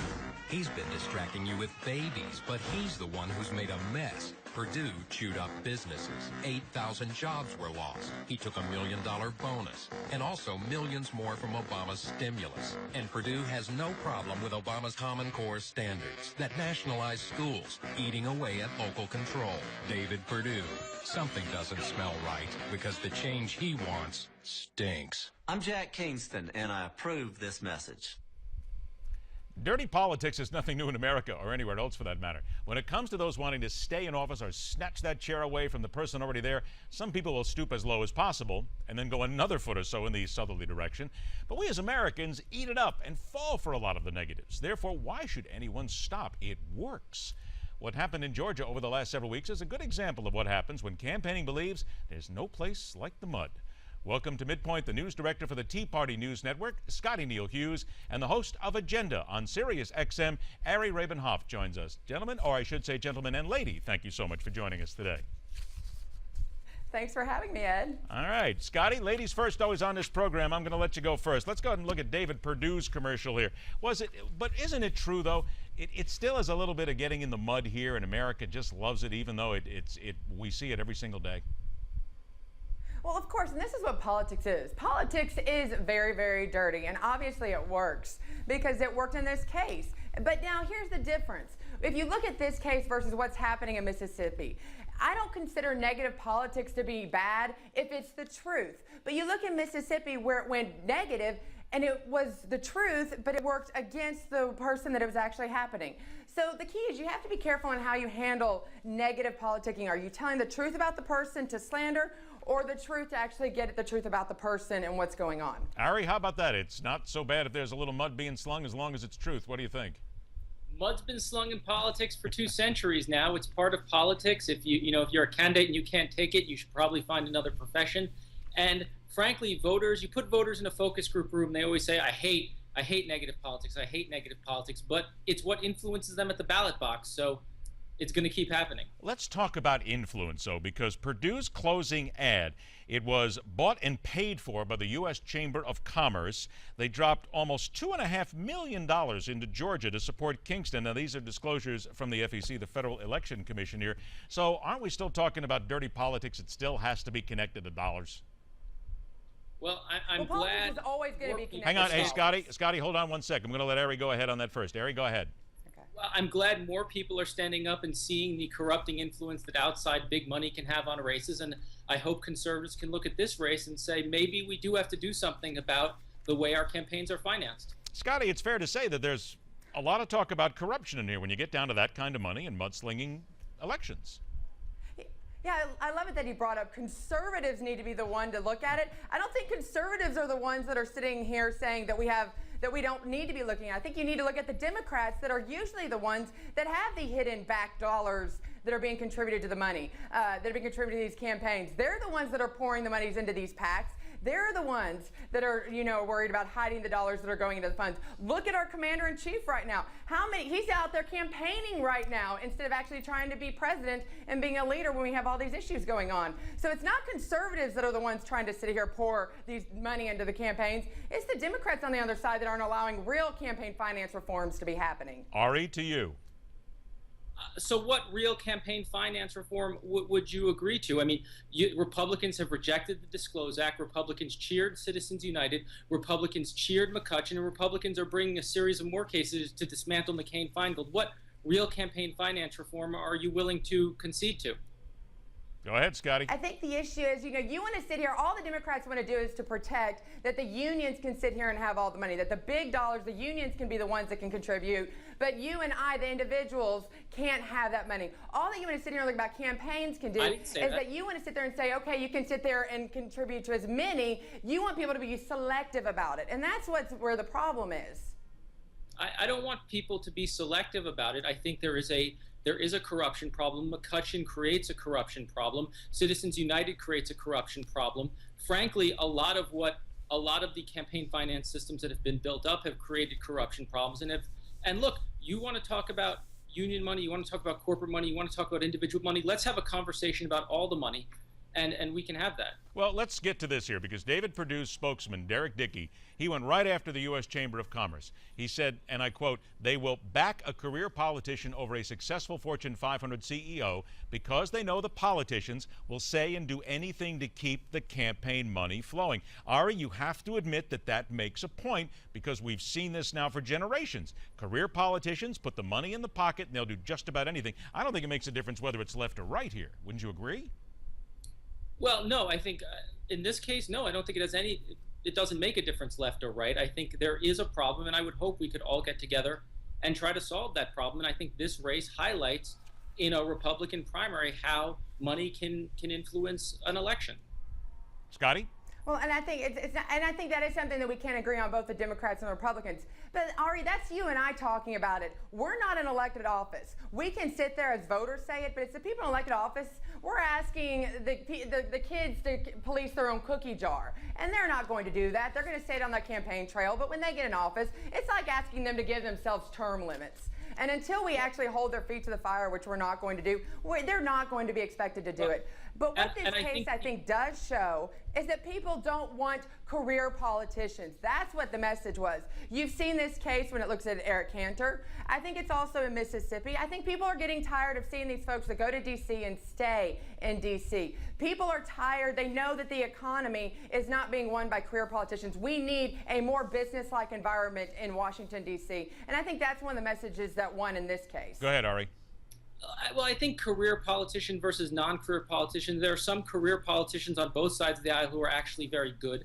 There are some businessmen who are in politics who make awful elected officials. I think you have to look at the individuals. I think in terms of solving the problem, you have people outside the system like Lawrence Lessig, a liberal, Mark McKinnon, a Republican, joining together with their new organization, Mayday PAC, to try to get some bipartisan agreement on how to fix this. All right, now I'm going to ask both of you here because we touched on it very briefly here, but McDaniel versus Cochran, what went on in Mississippi, that in itself was very dirty, very down in the mud here. Why is it that the mud works? Are Americans simply just snowed under by it? They love the lies. They love all the high-tech values of the commercials here. Why can't an honest, here's a tough one. I'm going to put two words together nobody does. Honest and politician. I'm going to put both in the same sentence here. Why is it so tough then, and Scotty, I'll start with you, for the honest politician to throw out there what they're going to do, what the real facts of the case are, the real facts of the election are, and not have to dig into the dirt, which most time is false, or it's loaded with hyperbole? Well, there's two things here. First of all, I don't think we need to look at Mississippi and compare it to the rest of the country. This is what makes Mississippi so dangerous. The mud that's usually slung on most primaries is for their own party. The mud that was slung in Mississippi was actually for the other party. It was not to motivate Republicans in Mississippi to come out and vote for Cochran people. It was to actually motivate the Democrats to come out and vote for the Republican, aka Cochran. That's what's dangerous about that. It was to demonize Republicans so the Democrats would come out and vote for a Republican candidate. And that's why I think we've got a Pandora's box that potentially could be opened by the Republicans, future establishment Republicans, if we don't take care of it. But why aren't Americans smart enough? Why aren't Americans smart enough to look past all the hype? Well, that's the issue. We Americans have not done that up until now.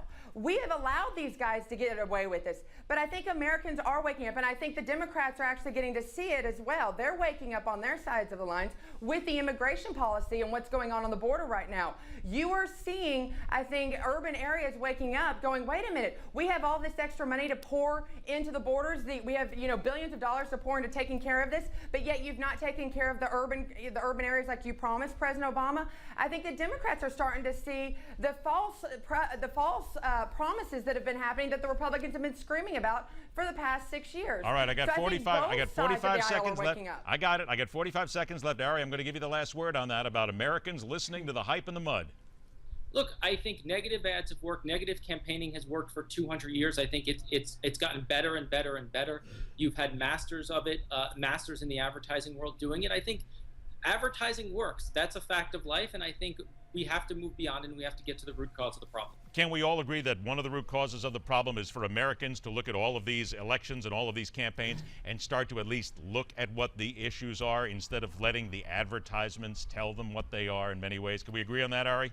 That would be lovely. All right. How about that, Scotty? Can we agree on that?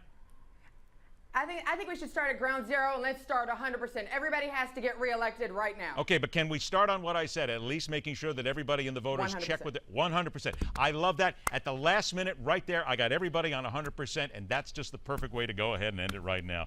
Ari and Scotty, thank you so much for being here. We will absolutely do it again. Thank you. Thank you. All right. Quite frankly, that's what we've been telling people here for a long period of time. All these dirty campaigns, yes, we know Americans love it. Come on, the ads are great. They're well done. But you still have to look at what the facts are, what the issues are. You have to find out where the hyperbole is and where all the little nuances are, because every campaign ad has got a little something in there that is not quite true. On deck, a dog does the weather in Outland, and why those techie nerds in Silicon Valley are more important to the presidential race than you might think. It's all coming up right here on MidPoint, where every day we question everything.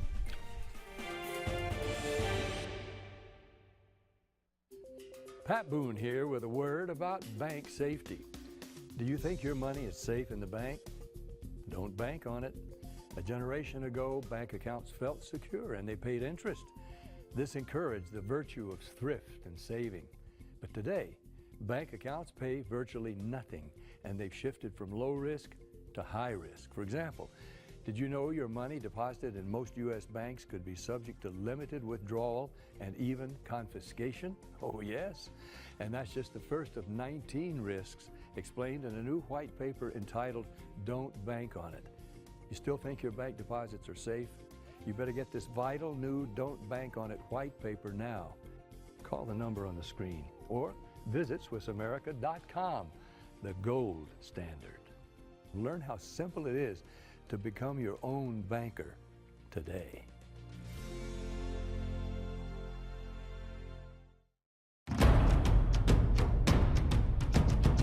Where's your pain? Right here. Right here. Both elbows. Take on the pain. Introducing CopperFit. Advanced cutting-edge compression garments designed to help relieve muscle and joint soreness. Where has this been for the last few years? If I can put this to the rigorous test of an NFL athlete and it can work for me with all the joint pain that I've had, it'll definitely work for you. I pushed this product to the max and it performed great at every level. Helps reduce swelling for faster recovery.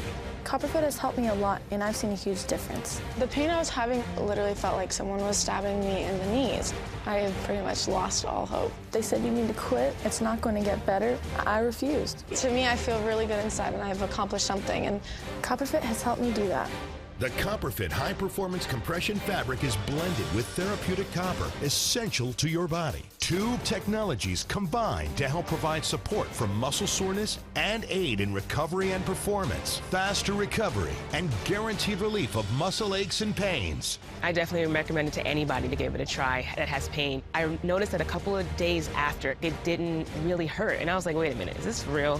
This is very real. And just with the CopperFit, honestly, for the first week, I've noticed results. Comfortable, lightweight compression sleeves, tough enough for any active lifestyle. Construction isn't light duty. I couldn't pick up a gallon of milk. Within a few days of using the CopperFit, mobility in my arm was 100% better. It's almost like winning the lottery. Don't make your body wait another minute. Call 1-800-668-4984 or on the web at getcopperfit.com. Get your choice of one compression elbow sleeve or knee for $19.99. Order now and you'll receive a second sleeve free. Try the CopperFit and watch your life change. Feel the relieving power of copper compression. Feel the power of CopperFit. I'm Miranda Kahn here with your Newsmax Now update. New information coming out of Capitol Hill. The House Rules Committee just approved to Congress to vote on whether or not to sue President Obama. House Republicans led by House Speaker John Boehner are accusing the president of abusing his executive authority. Congress is expected to vote on the Obama lawsuit sometime next week. And Florida Senator Marco Rubio says there will be no immigration reform until the border is secure and changes are made to current immigration law. He spoke with America's Forum earlier today. What we really need to also do is improve our security mechanisms and repeal the laws that are creating this problem, particularly the law that passed back in 2008. And if you don't do that, then you're going to have this problem ongoing, and you're going to have this problem all over again. And when asked about Boehner's $1.5 billion proposal, Rubio says it's better than the blank check approach offered by Obama. And former Florida Governor Jeb Bush says a majority of children who cross the U.S.-Mexican border illegally must be sent back. His remarks were published in a Wall Street Journal article yesterday. Jeb says the border crisis is the latest consequence of the failure of President Obama and Congress to overhaul America's broken immigration system. The White House says a number of illegals crossing the border may reach 90,000 by September. I'm Miranda Kahn, and that was your Newsmax Now update. More coming your way in about 30 minutes. To paraphrase one of the more impactful phrases in television history, daily we here at MidPoint span the globe to bring you the constant variety of those special people who inhabit our plane of existence, the ones you pass every day and without so much as a second thought, you just know there's something amiss in their biorhythms, but they are so deliciously entertaining at the same time. Welcome again to Outland. And to start off Outland today, we have said many times, I certainly have said, that dogs are exceptionally talented. Find out now just how talented a dog can be at KDVR Fox 31 in Colorado. Come on in here. Let me test you out. All right, we're going to Okay. expand this out, take it right on into our temperatures. So the bad air, the humidity is going to be a little high today, correct? A little So higher than normal, yeah. The more humidity, the less bad air. Not exactly. Oh. Better chance for thunderstorms later on, which would help clear out some of the bad air. But listen, I haven't been here, you know, I'm in and out a lot now, so it is up to that. Can you do some justice for the Rockies? Well, I think it's good. The moisture moves down off the mountains. It's clean air, clean water. So is there any tornado warnings today, Nope, you think? no problem, except for we just need help with our Rockies. I don't know if you know, they have lost, they won 4 games of 17. Oh, you mean, I thought you meant, I just couldn't remember. The man just does not have television hair. That's the problem. Now, we know the weekend is coming, and we know that occasionally those of you who are adults will have a moment where perhaps you may imbibe a little bit too much. It is always very, very, very suggested that if you do, you're careful of furniture and walls.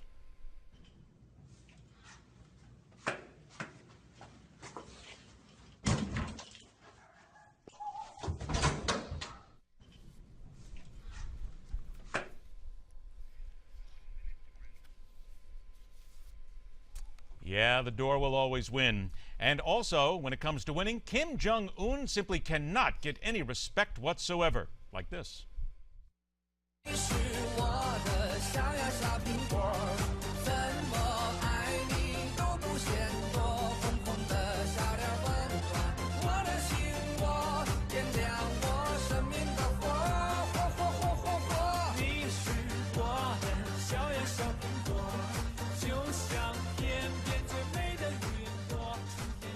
The North Koreans have requested that video be taken down off YouTube. They have asked nicely, if you will, because they say it is not fair to take the leader of North Korea and make fun of him in such a fashion.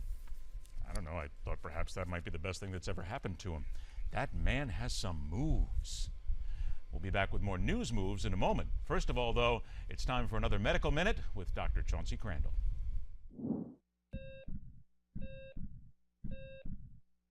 If you have high cholesterol, you probably think that taking a statin drug is the best way to lower it. After all, why wouldn't you? Statins are among the most prescribed drugs in the world. But although they are great medications to those who truly need them, other people can lower their cholesterol just by adding certain foods to their diet. Here are the 3 cholesterol-lowering foods that you'll find at your supermarket. Number 1 is oatmeal. Oatmeal is a potent cholesterol-lowering food because oats are a soluble fiber. This means that they absorb the excess cholesterol in your digestive system and carry it out of your body. In addition, oatmeal also helps prevent diabetes and cancer as well. In fact, research shows that eating oatmeal on a regular basis can be as effective as taking a statin. Second, choose salmon over beef and you'll be replacing a food packed with cholesterol-raising saturated fat with one rich in monounsaturated fat. This is the type of good fat that makes salmon taste fattening, but it's not. Salmon is also packed with omega-3 fatty acids, which lower triglycerides, another dangerous blood fat. Third, if it's mid-afternoon and you're craving a snack, grab a handful of almonds. Eating almonds every day lowers your bad LDL cholesterol by about 9%. Almonds are also packed with other vitamins as well, but the best thing about almonds is that they don't taste like a health food. Almonds contain no cholesterol and are also packed with healthy monounsaturated oils. Since most of you are already reading my book, The Simple Heart Cure, I want you to go to chapter 11, in which I tell you about foods that can help you lower your cholesterol. I'm Dr. Chauncey Crandall, and thanks for watching this Health Minute. I'll see you next time. Get your copy of Dr. Crandall's best-selling book, The Simple Heart Cure, for just $4.95 with his special offer.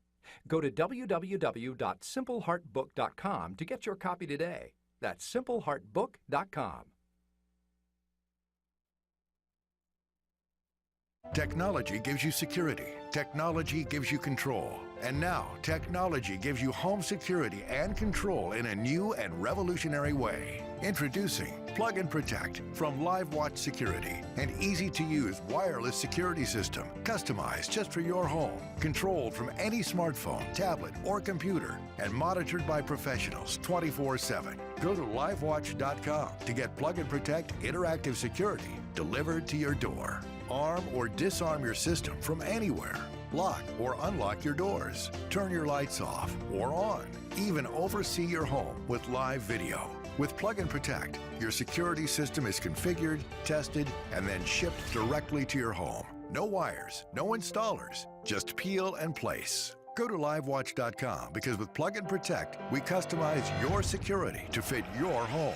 The Plug and Protect secret is technology. With technology, you buy airline tickets without a travel agent. You trade stocks without a stockbroker. Now, with Plug and Protect, you can protect your home without an installer, pushy salesman, or a long contract. Every day, the kids got out of school before I left work. I worried whether they were home okay.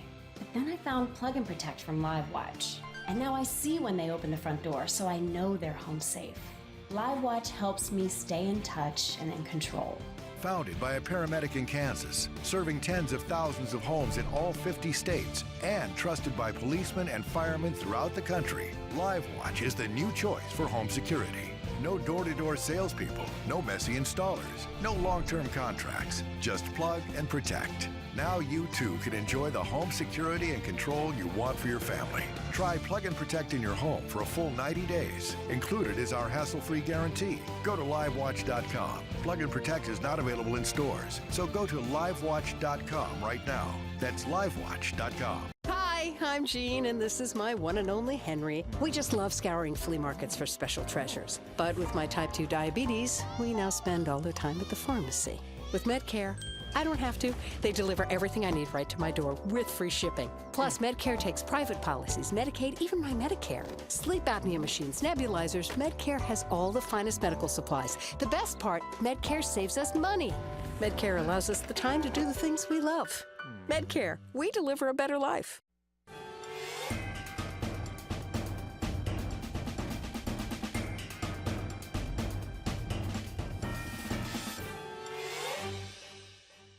I think Republicans can only win in general if they become more live and let live. Leave me alone. The leave me alone, Grover Norquist will talk about this sometimes, this leave me alone coalition. But the coalition, in order to work, and this is what a lot of people don't realize, they say, oh, well, we want Republicans just to be the pro-choice, pro-gay marriage party. It may not be that, but it may be that there will be people in the Republican Party who have those positions and some who don't, and that we kind of all get along because we believe in limited government, and then we acknowledge, you know what, maybe the federal government's not going to be involved in some of these issues anyway. And I think that live and live, agree to disagree kind of amalgamation of people in the party will allow us to be big enough to win. As we drive headlong into that dark and mysterious night of midterms and then prepare for a sharp turn into the presidential election cycle, politicians and their handlers of every stripe are looking for that group of voters who can turn the election in their favor, with or without the favors. And as Rand Paul continues to lead the way in many minds for the Republican shot, he may have hit upon a group of people most of us would never think about, and it's where he found them that is indeed more than a little fascinating. Welcome to MidPoint. The chairman and CEO of Patriarch Equity and DigitalMarketing.com, Eric Schiffer, joins us again on the show. Eric, good to see you again. Good to see you, Ed. Look at this. Rand Paul going to Northern California into Silicon Valley to talk to the techies, and I say this with love, the nerds that are there. I got to tell you, the guy's pretty smart, isn't he? He is very smart. He is tapping a niche that many people, especially in the party, wouldn't think would be relevant today, but they are, and there's many reasons for it. When you consider that, you know, this NSA problem has reached far and wide, and one of the biggest areas that it's reached is the pocketbook, and a lot of people don't think about that. But many in Silicon Valley have been affected by those in China and those in Germany, large vendors, large companies that traditionally would purchase significant amounts of things in the billions of dollars, who are saying, wait a minute, I think I may want to look elsewhere. I'm irritated by what's going on in the political spectrum and with respect to the NSA, and I don't necessarily want to give the dollars to these US companies. And then governments are also putting some pressure on, especially in China. So we're seeing a backlash on an economic front, which makes someone like Rand, who was forward thinking on all these things and has always been one who's saying, you know, enough is enough with respect to government's reach, especially on the NSA side. It makes them want to support a candidate like that who's libertarian anyway, and there are many libertarians in the Bay Area, and especially in Silicon Valley, and those on the conservative side who are liberty oriented are taking a really strong look at this guy. Well, this is something else, and it came out of KPIX Channel 5 in San Jose, and I thought it was a really good term. First time I saw it, I'm sure it's been out there, conservatarianism, where they're talking about the techies there are the ones who want to take something from conservatism and then libertarianism. Is it really possible, though, to mix those two together and be successful? I think you can for specific candidates, absolutely. Look, politics on these choices are typically, you're picking someone who's least of the worst, unfortunately. And in these situations, you're looking for someone who's going to be supportive of you on an economic front, who certainly is not going to make the same types of mistakes that would alienate large spenders and people that would traditionally be buying your products in the billions of dollars. And then also, you want someone that falls into that camp that's really about liberty and freedom and not having government going too far into the private lives of individuals. So yes, I think that, for the first time, there's an opportunity for him in this traditionally, democratic enclave.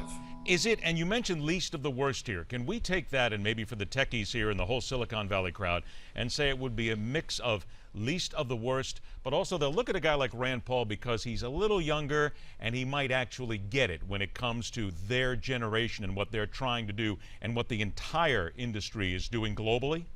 Well, Ed, you hit on the right point. He does get it. I mean, this is a guy who understands technology, who embraces technology, who understands the government can actually benefit from technology. When you have Uber and you have Yelp and you have all these sites that traditionally people go to that are used to reviewing things, that they want more of this kind of interactivity and the ability to have better service. And government has not truly embraced to the highest levels what technology can do.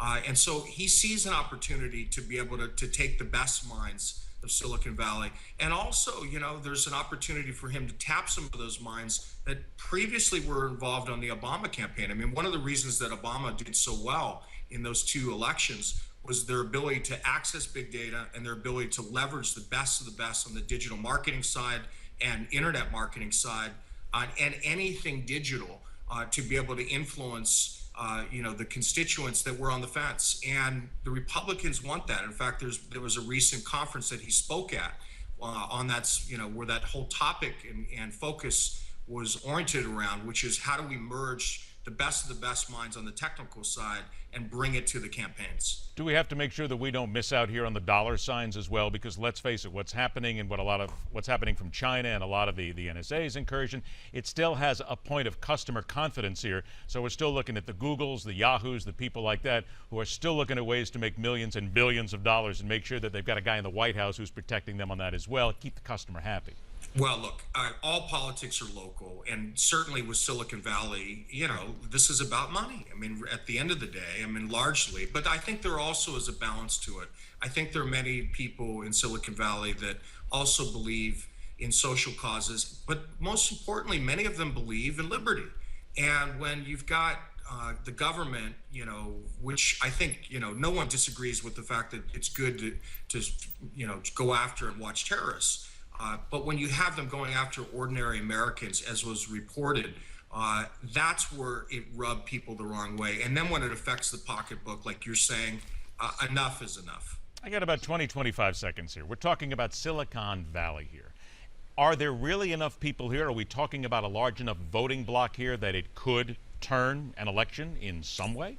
Well, I think what it can do is it can open pocketbooks, and there's a lot of money there. And so, and in California, as we know, where I am, you've got tremendous wealth, and you have tremendous individuals that run very large companies on the tech side who can influence those individuals to vote. So, and they also have big followings. You know, many of these tech leaders are looked up to by entrepreneurs today, and especially young people on the millennial side. So they have a lot of relevance, and they can, I think, at the margins influence elections, certainly on the money side, and certainly with specific races. Show me the money. It's what we always hear, and it always works no matter what we talk about. Eric Schiffer, it's always a pleasure, my friend. Thanks so much for joining us. Thank you, Ed. Take care.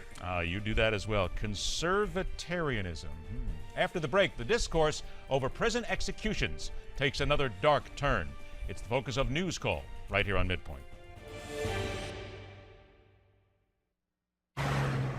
When you break down or need help fast, there's AAA and there's Auto Vantage. Let's see who has the advantage. AAA Plus covers you for up to a 100-mile radius. So for a 150-mile tow, it could cost you up to $200 out of pocket. With Auto Vantage, you're covered up to 150 miles at no additional charge. Advantage, Auto Vantage. With Auto Vantage Locate Me technology, we'll find you with GPS by leveraging all the largest cellular carriers in America and provide you with professional roadside assistance. With AAA's Find Me service, they can find you with GPS, but only if you're calling with certain carriers. Or you can call, explain the intersection where you broke down, and hope you described your location correctly. Advantage, Auto Vantage. Auto Vantage provides lockout assistance of not just your car, but your home as well, which could cost you $50 or more each time. Plus, you'll get access to our certified mechanics hotline for repair advice and to tell you what real service costs should be. So if you're considering renewing or joining AAA, stop and take advantage of our 25 years of quality service in all 50 states. Just call or log on and see our head-to-head comparison against AAA and why it makes sense to switch today. Like hundreds of other benefits and discounts we offer at more than 20,000 Auto Vantage certified service centers, hotels, and car rentals. Now get ready for the best part. For a family of 4 drivers, AAA Plus could cost you $139 or more per year. Auto Vantage, $69.99. We cover you and every member of your immediate family at no additional charge, whether they're home or away. That's just the right thing to do. Advantage, Auto Vantage. Call or log on now. Call 1-800-735-4186. That's 1-800-735-4186 or log on to www.tryautovantage.com. Meet Mary. She loves to shop online with her debit card. And so does Bill, an identity thief who stole Mary's identity, took over her bank accounts, and stole her hard-earned money. Unfortunately, millions of Americans just like you learn all it may take is a little misplaced information to wreak havoc on your life. This is identity theft, and no one helps stop it better than LifeLock. LifeLock offers the most comprehensive identity theft protection available. If Mary had LifeLock's bank account alerts, she may have been notified before it was too late. LifeLock's credit notification service is on the job 24/7. As soon as they detect a threat to your identity within their network, they will alert you, protecting you before the damage is done. LifeLock has the most comprehensive identity theft protection available, guarding your social security number, your money, your credit, even the equity in your home. My years as a prosecutor taught me that we all need to protect ourselves from crime. In today's world, that includes identity theft. It's a serious problem. We all have to protect ourselves. While identity theft can't be completely stopped, no one works harder to protect you than LifeLock. You even get a $1 million service guarantee. That's security no one can beat. You have so much to protect and nothing to lose. When you call LifeLock right now and get 60 days of identity theft protection risk-free. That's right, 60 days risk-free. Use promo code NOTME. Order now and get this document shredder to keep sensitive documents out of the wrong hands. A $29 value, free. Don't wait until you become the next victim. Call 1-800-918-3128 for 60 days of LifeLock identity theft protection risk-free and get a document shredder free. Use promo code NOTME. Call 1-800-918-3128 now.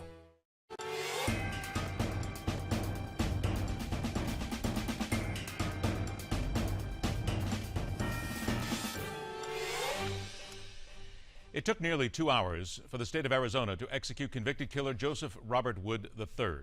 In 1989, Wood was in a stormy relationship with Deborah Dietz, in which he periodically assaulted her. He tried to end their relationship. Dietz got a restraining order against him. And one day he went to the auto body shop in Tucson owned by Dietz and her father, shooting Eugene Dietz in the chest, then hunting Deborah Dietz down, shooting her twice. For 25 years, the Dietz family waited for justice. And when it was delivered on Wednesday, the survivors were not upset in the least at how Wood was put to death. That's the subject of this edition of News Call. The length of time it took to execute Joseph Wood took everyone by surprise. Here's the timeline. At 1:52, a doctor delivered the lethal injection. By 1:57, Wood was sedated. Then at 2:02, he began to breathe, and a minute later, his mouth moved. Witnesses report hearing him gasping and snorting for nearly 2 hours. And you could hear a deep, snoring, sucking air sound. I counted about 660 times he sort of gasped, kind of looked like as if he was trying to breathe or catch air. Wood's attorney called the execution an entirely preventable horror, claiming a new drug protocol used for lethal injections failed. Prior to and during the execution, he even tried, unsuccessfully, to convince the U.S. Supreme Court to halt the execution. And to watch a man lay there for an hour and 40 minutes gulping air, I can liken it to if you catch a fish and throw it on the shore, the way the fish opens and closes its mouth. Wood was convicted more than 20 years ago in the shooting deaths of his estranged girlfriend and her father. Today's execution is no different. We aren't able to get many answers. This administration, under the leadership of Charles Ryan, has been obstructionist. Alessandra Soler is the executive director of the ACLU of Arizona. They have deliberately made it difficult for the public to have access to information that the public has a right to access. DOC says it followed the execution protocol, and as with every execution, it was monitored by an IV team of licensed medical professionals in control of the medical procedures. Usually takes about 10 minutes, the person goes to sleep. This was not that. Media witnesses sharing what happened in the nearly 2 hours it took for Joseph Wood to die. Mr. Wood was gasping for air about in 5-second to 12-second intervals for almost 2 hours, an hour and 50 minutes. We saw IVs being put into Wood's arms. Took a couple of minutes, one in his right arm, one in his left arm. The warden then read the death warrant. Wood said his final words. He thanked his attorneys and talked about his belief that he was going to heaven after all this was over. Then the execution began. Now, the first of the two drugs put him to sleep in minutes. That went very smoothly. But then about 5 minutes later, he started kind of gulping for air. Witnesses say Wood was gasping and snorting for more than an hour. His attorneys even filed an emergency motion to stop the execution midway through, but Wood died before the court acted. He was convicted of murdering his girlfriend and her father 25 years ago. After the execution, witnesses and the victim's family spoke out.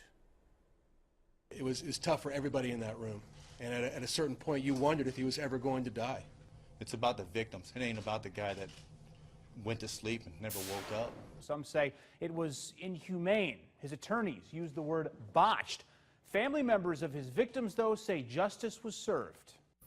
So how would you guys feel if it was one of your family members? Would you be talking about the drug, or would you be talking about your family member? I saw the life go out of my sister-in-law's eyes right in front of me as he shot her to death. I'm so sick and tired of you guys blowing this drug stuff out of proportion. Because to me, that's BS. Wood was sentenced to death for killing Deborah Dietz and her father Eugene in 1989 at the family's auto shop. Deborah and Wood had been in an on-again, off-again relationship. On the day of the shooting, witnesses said Wood shot Eugene, then grabbed Deborah by the neck and shot her in the chest. She pleaded with him to spare her life. Arizona Governor Jan Brewer has ordered a review of the execution, but she did say this, quote, "One thing is certain, however, inmate Wood died in a lawful manner, and by eyewitness and medical accounts he did not suffer. This is in stark contrast to the gruesome, vicious suffering that he inflicted on his two victims and the lifetime of suffering he has caused their family." Next hour, former foreign policy specialist in the Bush administration, David Wormser, will help us make sense of the mess that is currently the world and how America fits in. It's coming up on MidPoint. Looking for a home loan? Welcome to PennyMac, one of America's leading mortgage lenders, where all we do are home loans. PennyMac offers a neighborhood of home loan options. First-time buyers, call PennyMac for some low down payment options as low as 3.5%. Looking for an FHA loan, jumbo loan, VA loan, or conventional loan? Call PennyMac. Want to refinance to save money? Yup, call PennyMac. Home underwater? PennyMac offers a government-sponsored HARP program that can help you reduce your interest rate. So if you're thinking home loans, PennyMac leads the pack with low rates week in and week out, so you know you're going to save money and get a fast closing. So call PennyMac now. We're probably helping some of your neighbors with their loans, and we're ready to help you too. Call the experts in home loans in the next 10 minutes to get a free $50 Home Depot gift card. Call 800-424-1956. 800-424-1956. 800-424-1956. Hello, I'm Dr. Ben Carson. Obamacare isn't working for all Americans. Let's stop, take a deep breath, and recognize it's seriously flawed. Let's put patients first by focusing on free market solutions Americans can be proud of. America is blessed with a creative spirit that has conquered diseases, ended epidemics, and given millions of people the opportunity to live longer, healthier lives. We can once again have the greatest healthcare system on earth if Washington gets out of the way. If you want to hold Washington accountable and truly save American healthcare, join me and sign our petition today. Call 1-800-425-6299 and sign the petition to save our healthcare. Call 1-800-425-6299 or visit our website and sign the petition today. Let's work together and save American healthcare, sign the petition, and unleash the great American spirit again. American Legacy PAC is responsible for the content of this advertising.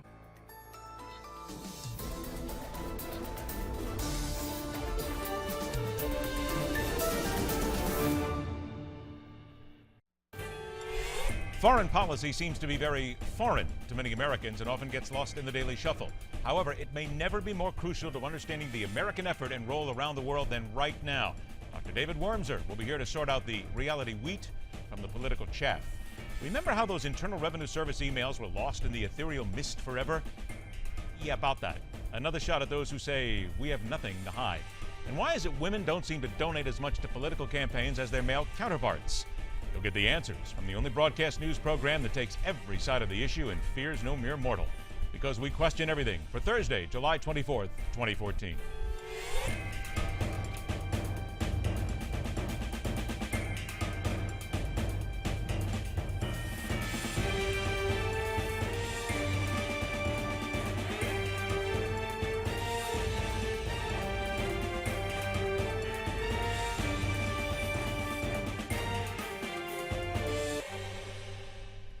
Also in this hour, Senator Marco Rubio goes one-on-one with America's Forum and deals out a few comments of note.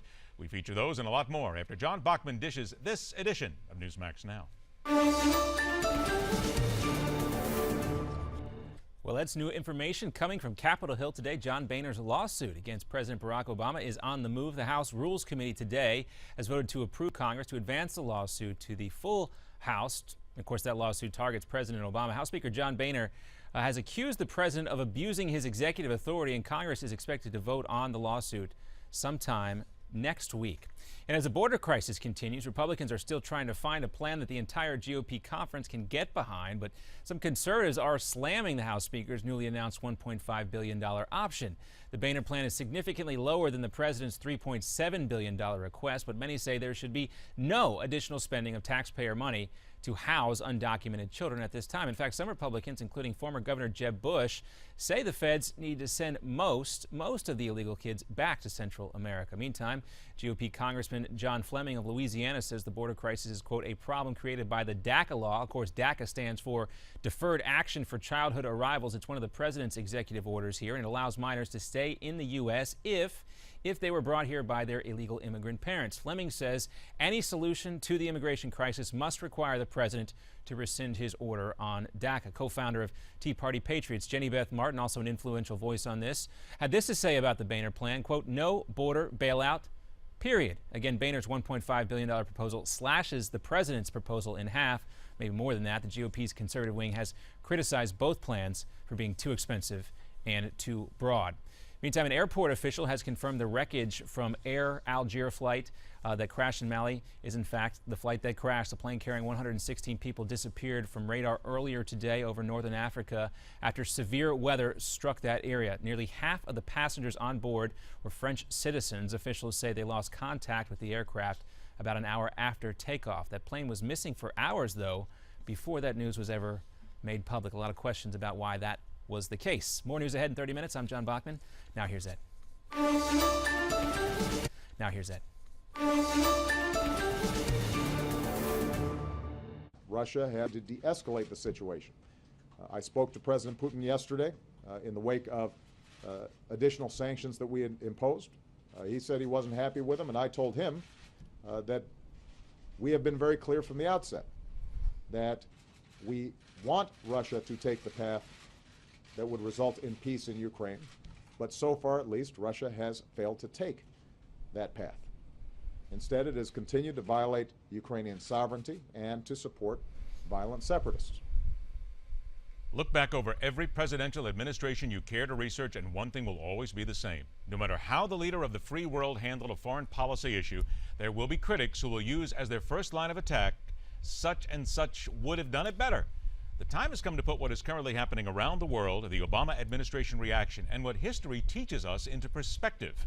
So let's welcome to MidPoint former foreign policy specialist in the Bush administration and Middle East advisor to former Vice President Dick Cheney, Dr. David Wormser joins us today. Dr. Wormser, thank you so much for being here.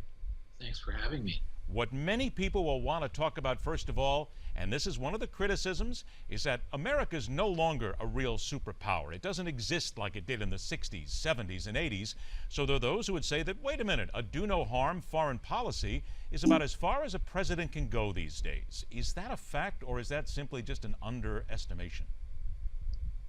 Well, I think the very concept of a do-no-harm foreign policy is masks the fact that oftentimes you're doing harm by doing nothing, or by trying to make friends or so forth where friends cannot be made. Foreign policy demands, as you said at the beginning of the segment, it's a historical perspective. I think if we're going to be a superpower, obviously power has to be an element of it, and this administration has made it very clear from the beginning that it sees the exercise of power to have been one of the causes of anti-Americanism, that it had been one of the causes that had caused the humiliation of certain peoples or places, feeding on perhaps the historical enmities that arose from a colonial era, and that we played right into it by exercising power uncautiously and arrogantly, and that as a result, the diminishing of the use of power or even the denial of using power in many circumstances would lead people to begin to realize that we're not really their enemy. Now, at the very core of that is an assumption that it is the humiliation at the hands of Western power that caused the resentment of the West and that caused the enmity that we face, which is a questionable assumption. And I think what we're beginning to see around the world is that in many cases, there are simply people who see the vacuum of American power as an opportunity to assert themselves, oftentimes opportunistically, sometimes out of a reason of ideological hostility, and they don't see a closed door in front of them. These are circumstances where our desperate efforts to try to make ourselves liked rather than respected have come home to roost. Those last couple of words you said is something that I think I have talked to people about in debates now for decades now. It's that liked versus respected. So then how do we learn from history, from past presidents such as Clinton, H.W. Bush, W. Bush and such, how to be respected and maybe not care about being liked? Is that simply it? We just need to stop caring like so many other people. I'd rather be respected than liked, and learn that that is the best thing on a foreign policy stage?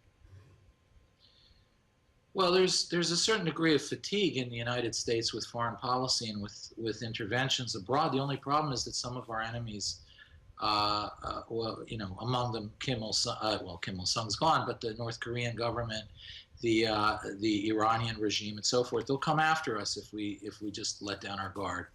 The like versus respected historically, generally speaking, that like and respect go hand in hand.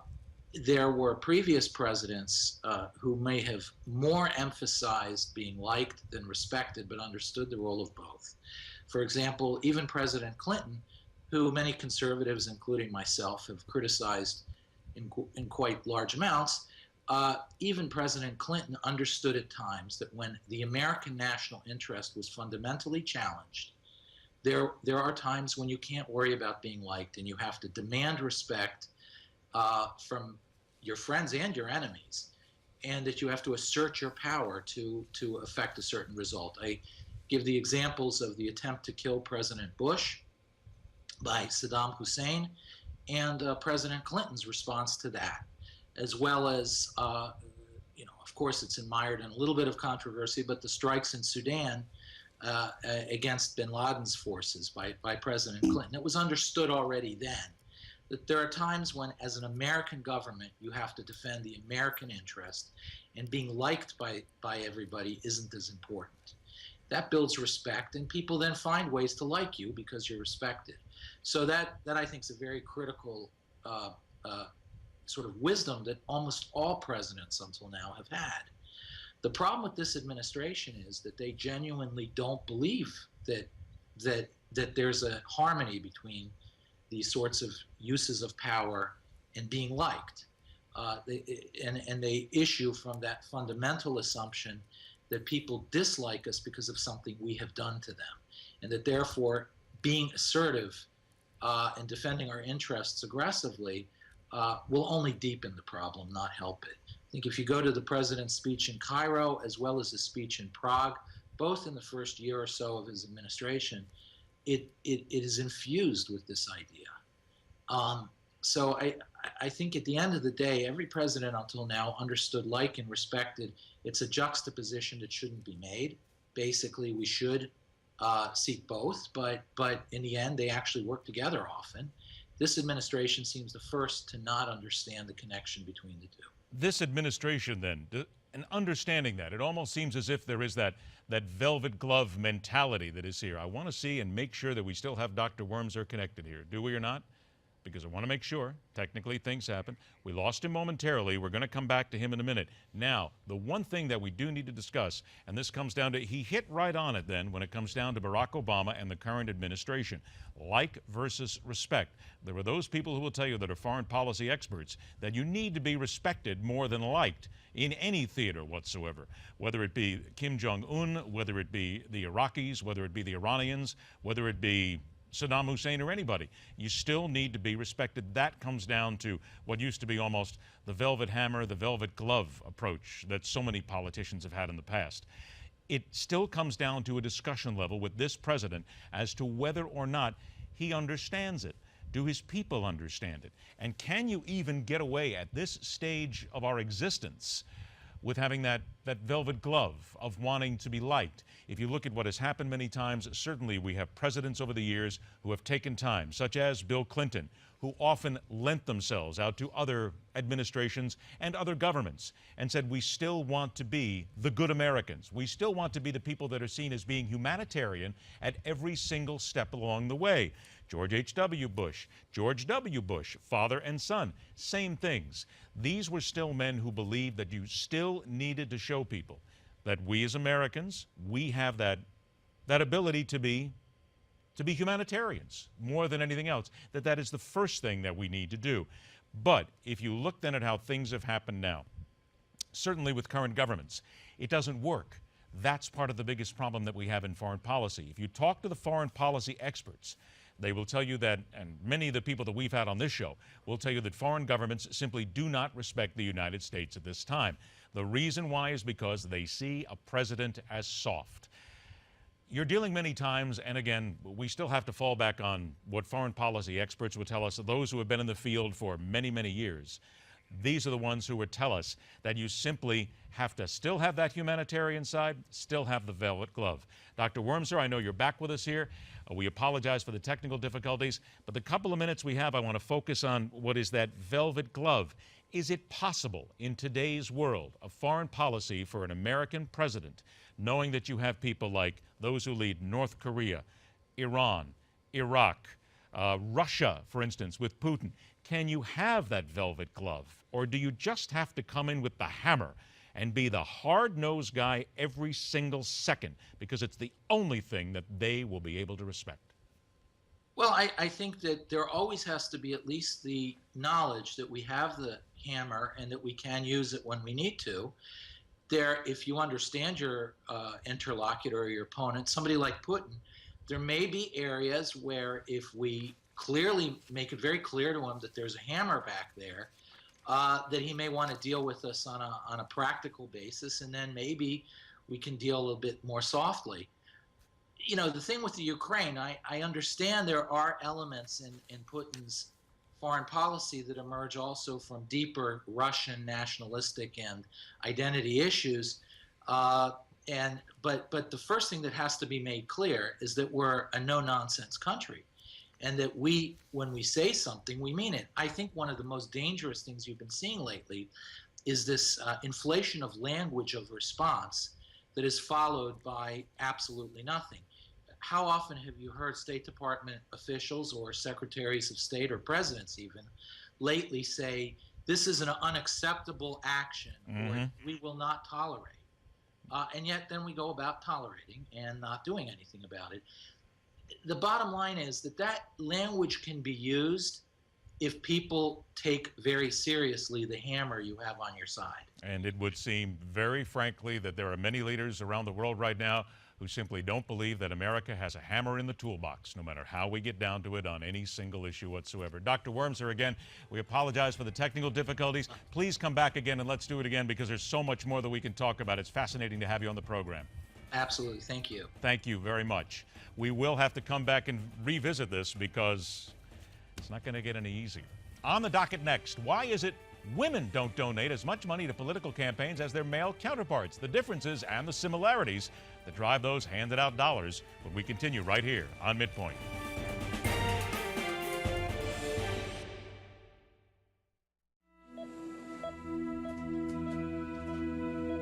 I met St. Jude because I had a cancer inside of me. They diagnosed me with a brain tumor. You have to be strong and don't give up. Attitude is everything. You have to fight. Imagine your doctor tells you your child has cancer with only months to live. Where would you go? What would you do?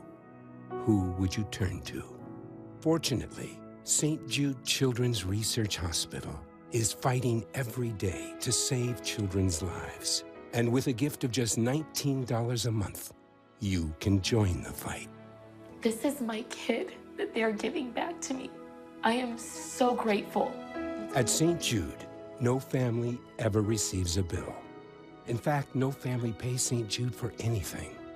That's why your gift of $19 a month, just 63 cents a day, is so important. When I thought that I might lose my son, they gave me hope. You are not only saving a child's life, you're breathing life back into that family. If I hadn't have come here, I wouldn't have my son. St. Jude's life-saving research and treatment is shared freely with hospitals around the world. St. Jude gives you hope and happiness. They're helping us live. Maybe in the future, kids won't have to go through this. We'll find a cure and it'll all be over. Please, call and become a St. Jude Partner in Hope right now. Now on Newsmax TV, is Obama secretly trying to stop Hillary's presidential plans? Best-selling author Ed Klein has the latest details on MidPoint with Ed Berliner. Go now to Newsmax TV.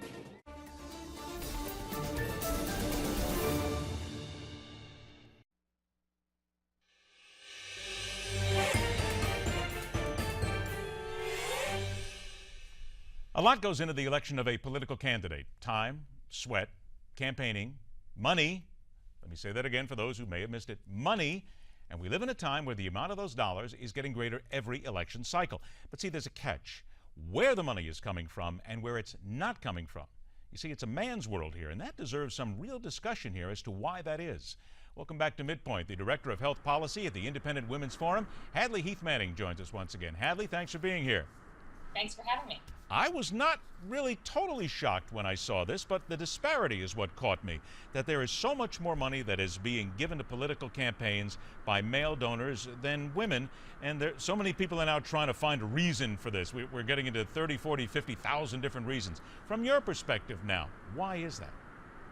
Well, you know, I work at the Independent Women's Forum, which is a women's organization. We're involved with public policy, so we have firsthand experience with this, not just on the donor side, but on the fundraising side. So what it boils down to basically is this, Ed, there are significant gender differences when it comes to all aspects of life, but specifically when it comes to writing that check for a political candidate or for a political organization. Women interact with the system differently, and we've got to begin to acknowledge that. I believe we are beginning to acknowledge that in the way we do fundraising, the way we speak to women about politics. And on the conservative side, you know, conservatives and Republicans in general, the philosophy is it's an individual first. We don't like group politics. We don't like identity politics. We don't like gender pandering when it comes to politics. But that's not the same thing as recognizing that women hear messages differently. They want to donate to things differently, and they don't want to be, this is very important, women don't want to be a sort of an accessory or sideline to what have traditionally been called women's issues. Women want to be involved with all of the issues. That's why we at IWF say that all issues are women's issues. Are we still not, and again, I think you hit on it right there, that many women still see a lot of the political donors and a lot of the political fat cats, if you will, still treating them as ladies, can we talk to you? Ladies, can we do this? When, in essence, you have the woman of today who is a businesswoman, who is just as much on the CEO trail as anybody else, and she's almost gotten maybe a little bit feisty, maybe, who just says, look, wait a minute, I'm just as much as any guy, treat me exactly like that, and that's what they want, but it still seems as if the parties haven't gotten that yet, correct? That's true, Ed, and I will say, as a woman, sometimes I find it quite offensive, actually, to put women's issues in a small box in the corner and limit women's interests in politics to a couple of issues, whether it's abortion or reproductive rights. Those issues are very important to women, but so are other issues that you mentioned, like the economy. Women have increasingly entered the workforce. Women comprise the majority of consumers, spend the majority of consumer dollars, make the majority of consumer decisions for themselves and their households. So the economy is definitely an issue that women want to hear more about.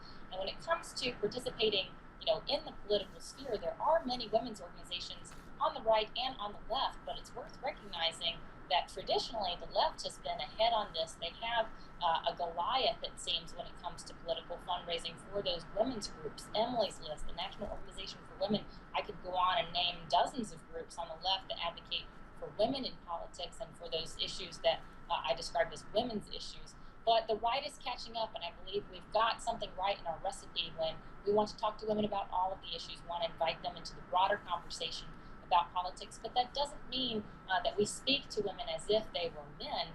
We can recognize that women communicate differently, and women have different ways of going about things because of our intrinsic gender differences. That's not the same as gender pandering or limiting, again, those issues to just a few. So then what is the right? You just said the left is doing it better. What is the right then not doing? What are they missing here? Well, I think we have to recognize, again, that communication is important, that we do message testing at IWF to make sure that what we're saying resonates with the majority of mainstream American women. We don't want to try to have a conversation on the left's terms, but go directly to the real-life experience of American women when it comes to all of the issues that we advocate for. So putting things in different language, in different terms, making different arguments, those are things that we can do to reach wider parts of the electorate, including women. We don't always have to stick to the script or stick to the talking points. There are a lot of reasons, good reasons, to argue in favor of limited government, and they don't all have to do with the number of jobs that are created or destroyed, but they have to do with improving people's lives and giving you and your family a better quality of life. So sometimes it just comes down to, Ed, making those alternative arguments to increase the number of people who will listen or who will hear the arguments that we're making. And on the fundraising side, I mean, the women's groups on the left are an intrinsic part of the left's movement. The left really has invited women's groups to the center of what they do when they talk about this war on women rhetoric. They're using it in states across the country and elections across the country. And on the right, I think, again, there's a hesitancy to treat women as different in politics because it doesn't want to be, we don't want to misconstrue our intentions as discriminatory. We don't believe in, again, group identities, but we see people as individuals. We can do that. We can honor the individuality of women by still at least acknowledging that there are differences in the way we communicate, the way that we hear political messages, and the way that we hear issues of public policy being discussed. And I think that that's the right track moving forward. Not pandering, but better, more selective, more targeting messaging for different groups of people. And it doesn't have to be because we think that they're different in a lesser way, but they're different in an equal way. Now, here's a couple of things that perhaps the right is missing on, and the left is doing a little bit better here. A couple of things that you take from this. It talks about here, certainly, that women want more of a personal touch. They want more of a relationship with the candidate, better understanding of where the donations are going. Fair to say a lot of times guys don't really ask where the money is going. They just hand over the dollars. And it says here, women expect to attend the same events as their male counterparts, not tease or, and I'm going to use, you can't see me, but I'm going to use the famous air quotes, women's events, which is what everybody puts in here. Are those two things that still the right hasn't quite gotten yet, and that maybe that comes from just an old male line of thinking? I do think it's disappointing to see sometimes the right can put women into a women's auxiliary, or they see them as an auxiliary part of the movement for conservative government, when women are actually in many ways at the forefront of arguing for limited government. We see a lot of organizations headed by women who aren't traditionally women's organizations and aren't focused on those traditional women's issues, but they're focused on a much broader array of issues. So yes, I agree that we shouldn't sideline women when it comes to talking about them as a part of the conservative movement, and we certainly shouldn't be, separating women out of the mainstream. I saw an effort actually in the last election cycle to try to get women involved. It was an effort started within the Republican Party. But unfortunately, they were starting this effort with only 14 weeks left until the election, and you may think that that's a long period of time, but it really takes years to build relationships and to gain the trust of women who may be your donors, maybe your supporters, and they support your ideas. This is a long-term, long-run effort. It's not something that we can start up and reboot every election cycle, but it's something we have to talk to women about, the values that we support and government and public policy throughout the years, and never let up just because it's not an election year, because it's out of the news cycle. All right, a couple minutes I got left here, and this comes up immediately because there's a discussion process. It may be women are just disenchanted. Maybe there's some apathy here. Maybe there's something else about the political process that goes on here. I have heard women, very powerful women, tell me, Ed, honest to God, I don't throw a lot of money in there because it's still an old boy network. And there are those three words that we have heard now for decades. And there's people in the Republican Party who will tell you, wait a minute, we're getting away from that. That's an old way of thinking. But is it fair to say that that is still the perception that's out there from women? I believe that a lot of women would recognize an old boys network in certain industries, or when it comes to politics or political fundraising. But that's never going to change if women continue to sit out of the game. So I would encourage women, especially if there are many women like men who are discouraged with the state of our country, and maybe they're discouraged by the approach that both parties are taking, but the only way we're going to change directions, right now the direction we're headed in is more and bigger government.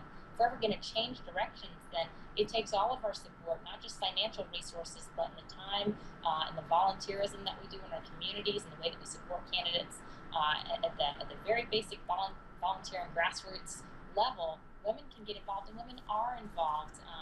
Even if there is a gap in terms of participation in donor activities or in the top 10, top 20 donors on the male and female side, women are very heavily involved at the grassroots level, and they're giving up their time, they're involved in their neighborhoods, and they're advocating for the issues that will ultimately bring our country back in the right direction. But about 30 seconds I have left here. What you're intimating here is that women still need to get out there. They still need to be a lot more forceful. And if they want change, they can't sit back and wait for somebody to make the change for them. Just like any other good movement, they need to be out in front of it. That's right, and I'm afraid that the left using this war on women rhetoric may discourage some conservative women from speaking out and saying, hey, listen, I am a woman, and I am conservative, and I have a voice. Just because the left is trumpeting louder that they believe they're the party of women, that doesn't make it true. And sometimes repeating something over and over again loudly just suggests that the left is protesting too much. They aren't really the party of women's interests. If you look at the way women have fared in the economy over the past 6, 8, 10 years, women need to change just like men do, and they're interested in that broad array of issues and turning the country around. Don't let them drown you out, just like anything else. Make sure you get in there and fight as well. Hadley, Heath Manning, it's always a pleasure to have you on the show. Thank you so much. Let's do it again soon. Thank you. All right. There's the note right there. You want something done, get out and do it, just like everything else in life. Next up, Senator Marco Rubio goes one-on-one with Newsmax and dishes words on immigration and a whole lot more on MidPoint.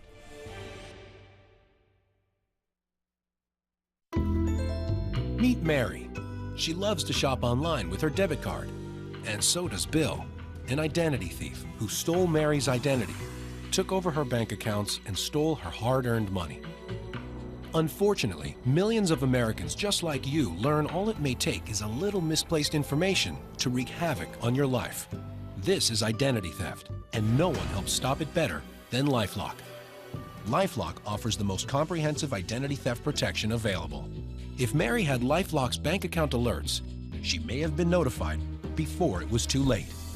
LifeLock's credit notification service is on the job 24/7. As soon as they detect a threat to your identity within their network, they will alert you, protecting you before the damage is done. LifeLock has the most comprehensive identity theft protection available, guarding your social security number, your money, your credit, even the equity in your home. My years as a prosecutor taught me that we all need to protect ourselves from crime. In today's world, that includes identity theft. It's a serious problem. We all have to protect ourselves. While identity theft can't be completely stopped, no one works harder to protect you than LifeLock. You even get a $1 million service guarantee. That's security no one can beat. You have so much to protect and nothing to lose. When you call LifeLock right now and get 60 days of identity theft protection risk-free. That's right, 60 days risk-free. Use promo code NOTME. Order now and get this document shredder to keep sensitive documents out of the wrong hands. A $29 value, free. Don't wait until you become the next victim. Call 1-800-918-3128 for 60 days of LifeLock identity theft protection risk-free and get a document shredder free. Use promo code NOTME. Call 1-800-918-3128 now. Are you feeling tired, run down, low on energy? Well, you could be just like millions of Americans whose thyroid gland isn't functioning the way it's supposed to. Well, now there's hope to change all of that. Introducing Actilin. Actilin is a premium nutritional supplement designed to support optimal thyroid function. Actilin has 17 powerful ingredients that support adrenal health, thyroid function, energy, and your immune system. Actilin was formulated by the renowned holistic practitioner, Dr. David Brownstein. And now, for a limited time, you can get a free bottle of Actilin with our special offer. You pay only for shipping and handling. Act right now and get Dr. Brownstein's free special report, A Doctor's Guide to a Healthy Thyroid. Get Actilin and the special report. Sign up today at getactilin.com. That's getactilin.com. Or call us at the number below.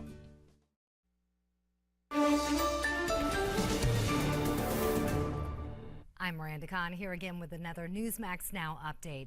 An article in the Wall Street Journal blasts President Obama for his lack of leadership on the global stage. The article criticizes Obama for ignoring major conflicts around the world so that he could focus on fundraising and domestic democratic politics. Mainly, the editorial piece takes the president to task for what they say is his weak response in dealing with Russia and Vladimir Putin and the aftermath of the downing of that Malaysian Airlines flight MH17. And speaking of that flight, earlier today, a second Dutch military plane carrying some victims of the Malaysian airline crash delivered the remains to the Netherlands. Nearly 300 people, most of them Dutch, were killed when the plane was shot down a week ago. Yesterday, the Dutch government held a national day of mourning to honor those victims. President Obama plans to issue an executive order to develop privacy guidelines for commercial drones. That, according to the website Politico. Consumer groups and some lawmakers say drones have the ability to look into personal areas like your home, windows, backyards, and there are some serious privacy concerns. Commercial drones, which are considerably different than military drones that we're familiar with, are becoming increasingly more popular. I'm Miranda Khan, and that was your Newsmax Now update. More coming your way in about 30 minutes. Time for Flashback, where we look at our sister shows here on the Newsmax TV network. America's Forum that comes before us at 9 o'clock Eastern Time, Monday through Friday, and the Steve Mosberg Show that follows us at 3 o'clock Eastern Time. A very special guest on America's Forum this morning. The Republican senator from Florida and a member of the Senate Select Committee on Intelligence, Marco Rubio, was on the show this morning. He said that he is very confident, extremely confident, that from what he knows and what he has seen, there is, despite Vladimir Putin's assertions, a direct link to Russia over the shoot-down of flight MH17 over the Ukraine. I have extremely high confidence that that is the case, and that's why I'm asking them to declassify as much information as possible so the world can see it. I'll tell you this, the Ukrainians could not have done it. The Ukrainian government could not have conducted this. I can tell you that it is well known now that the separatist movement was in possession of anti-aircraft weapons, and that this aircraft was shot down in an area of Ukraine that was in the possession of, or under the control of these Ukrainian separatists. And these are not weapons that they took from Ukraine, from the Ukrainian military. These are weapons that were provided to them by the Russians. I believe that can be proven. I believe there's evidence that can prove how this attack was conducted, and I think that should be declassified and showed to the world. We also want to point out that the news that came out today from the Ukraine, which is interesting, does not immediately affect the United States, but the Prime Minister of Ukraine, Arseniy Yatsenyuk, a pro-Western technocrat. He has guided the Ukrainian government through a lot of these terrible months since the original president was ousted. He has resigned today. That is something that now comes after the governing coalition of parliament collapsed. So there is, again, we have another problem in Ukraine right now. Still a question as to who is going to lead the government now as the prime minister steps down. Something else for the Obama administration and for people to worry about now as the situation is not getting any better whatsoever in the Ukraine. On the Steve Mosberg Show yesterday, Jimmy LaSalvia is a Republican strategist and the co-founder and former executive director of Go Proud. He told Steve that he has real trouble. There is always a discussion as to the Democrats. Republicans always talk about both sides, whether or not each side understands the other. But here, he says that he has a real problem understanding why Democrats have such a hard time identifying, in his opinion, the good guys from the bad guys. I think too many people have forgotten, and especially this White House, have forgotten what the war on terror is. And, you know, terrorists kill people. And these terrorists, Hamas, are killing their own people to make a point in the world. And that's just, we had a fundamental change in how we look at things like this. And we did have a fundamental change, yeah. And some people have forgotten that, or maybe they didn't learn it to begin with. But that's what's happening here. They just don't.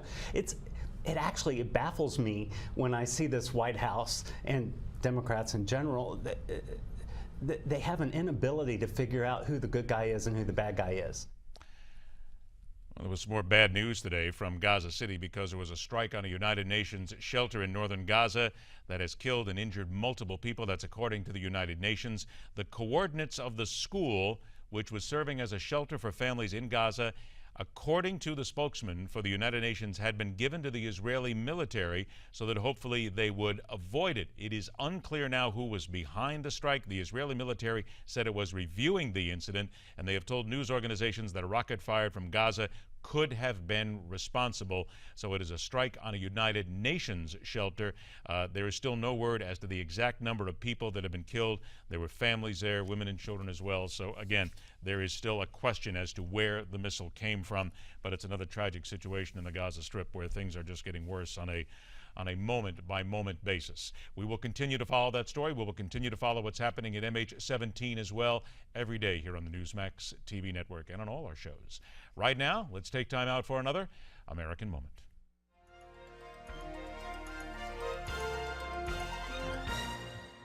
I call upon the scientific community in our country, those who gave us nuclear weapons, to turn their great talents now to the cause of mankind and world peace. On March 23, 1983, President Reagan surprised not only the nation, but members of his own cabinet and military by announcing an Oval Office address that the United States would embark on creating an anti-missile system to stop and destroy nuclear-tipped missiles in space. Reagan called the program the Strategic Defense Initiative, or SDI, while his critics quickly dubbed the program Star Wars. Still, the idea gained popular support and played a key role in undermining the Soviet Union and its arms buildup. By 1987, with his own nation facing economic collapse and unable to match the U.S. program, Soviet leader Mikhail Gorbachev capitulated and signed the Intermediate Range Nuclear Forces Treaty. Within 4 years, the Soviet Empire itself would collapse, ending a Cold War that lasted more than 4 decades. You're watching An American Moment on Newsmax TV. Do you have questions about Medicare? Are you new to Medicare? Are you wondering about your choices? With over 30 years of Medicare experience, United Healthcare Medicare Solutions can help. Call now to learn more about plans available to you, including AARP Medicare plans, or to get this free Medicare Made Clear answer guide. It was created to help make the different parts of Medicare easier to understand. Medicare has 2 main parts, Parts A and B, to help cover a lot of your expenses, like hospital care and doctor visits. But they still won't cover all of your costs. United Healthcare has the information you need to help you be better prepared when making Medicare decisions. So call toll-free now or visit us online. Are you looking for something nice and easy, like a single plan that combines Medicare Parts A and B with medical and drug coverage? Well, a Medicare Advantage plan can give you doctor, hospital, and prescription drug coverage all in one plan. Maybe you'd like help paying for your prescriptions. Consider a Part D prescription drug plan. These plans can help reduce the cost of your prescription drugs. Call now to learn more about what United Healthcare offers, like AARP Medicare plans. We'll send you Medicare Made Clear free. One of the many ways United Healthcare can help guide you through your Medicare choices. If you or someone you love is new to Medicare, retiring, losing employers' retiree health benefits, or simply looking for answers to Medicare questions, like what's the difference between Parts A, B, C, and D, call toll-free now or visit us online and download your guide free at answerstomedicare.com/TV. It's full of useful information to help you understand your Medicare choices, and it's only from United Healthcare Medicare Solutions. Call right now or visit us online. The land of the free honors the bravest of the brave for their sacred pledge to protect our freedoms, our Constitution, and our way of life. We will always remember you. We will always salute you.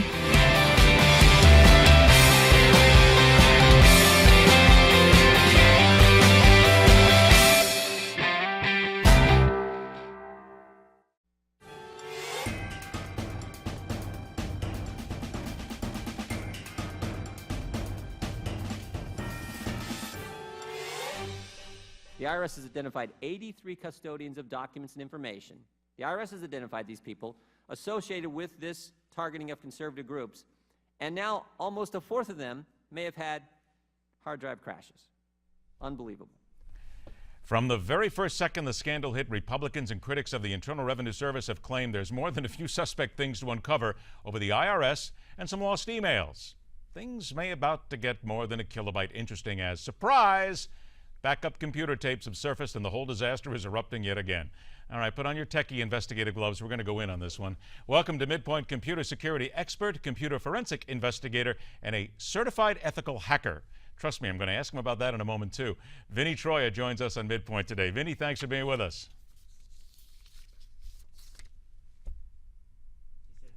Let's see if Vinny hears me.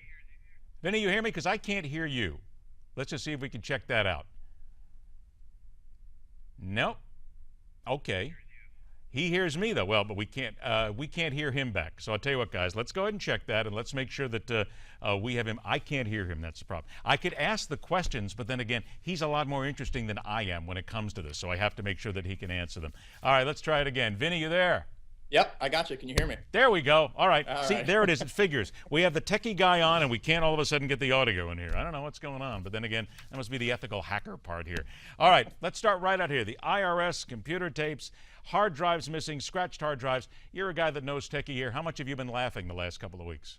Yeah, I mean, I think this was one of those things where I think the entire IT industry just kind of stopped all at once when they heard that there were no backups. Because, I mean, of course, of course there are backups, and I mean that's obvious to anyone who knows, either how Exchange works or how email works. So I mean, it is laughable. All right, so let's look at a couple of things here. First of all, we continue to have the hard drive issue here. Hard drives trashed, thrown out. There's new reports now that say, wait a minute, the hard drive was scratched. It wasn't nearly trashable. You didn't have to get rid of it.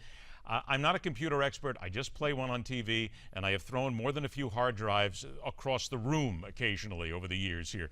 But is it not fair to say that a lot of times, even when a hard drive dies, you can still get something off it? It's not as if, unless there's a disastrous moment, that everything is completely gone.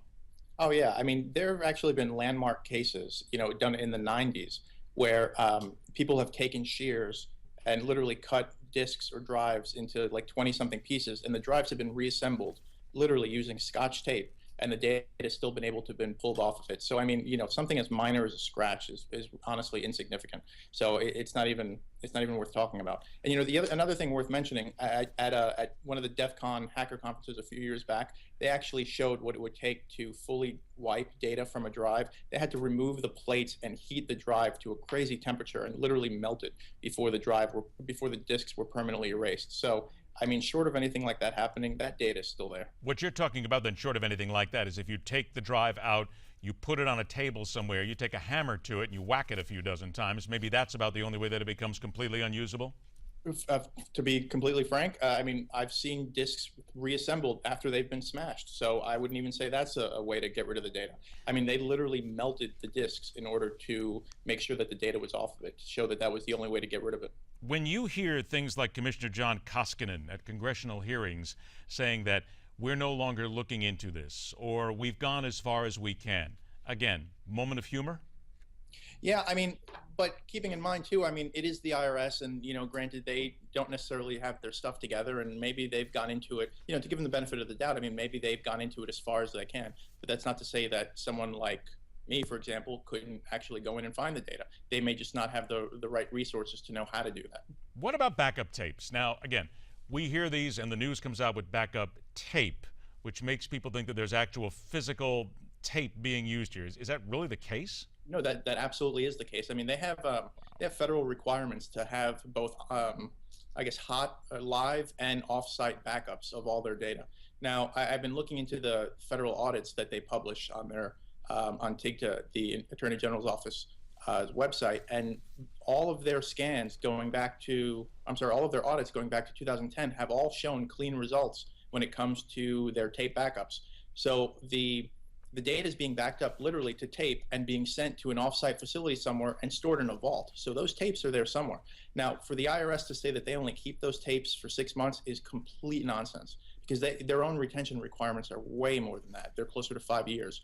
So, I mean, it's nonsense. Well, wait a minute. Tape? This is 2014. We were always led to believe that there is no such thing as tape in use anymore here. Is it just the IRS that does it, or is tape still considered to be a necessary format if you're doing these sort of backups? Oh, no, tape is very common. I mean, it's not the traditional tape. I mean, it's more digital now, but I mean, it is still literally reels of tape that that data is just getting backed up to, and it's great for long-term storage. I mean, it doesn't the data doesn't dissolve or disintegrate as easy as it would with other formats. So, I mean, it is great for long-term storage, which is why a lot of people still use it. Is there reuse of these? Because there seems to be an issue here, too, as to whether or not a lot of this was reused.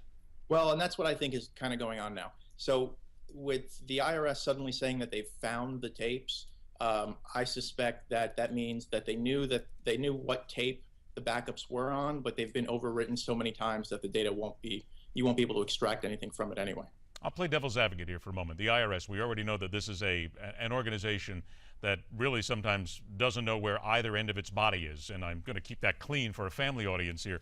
So if we hear them say that we just found the tape, isn't that distinctly possible when you have an organization that is so dysfunctional as these people? Oh, absolutely. Yes, absolutely.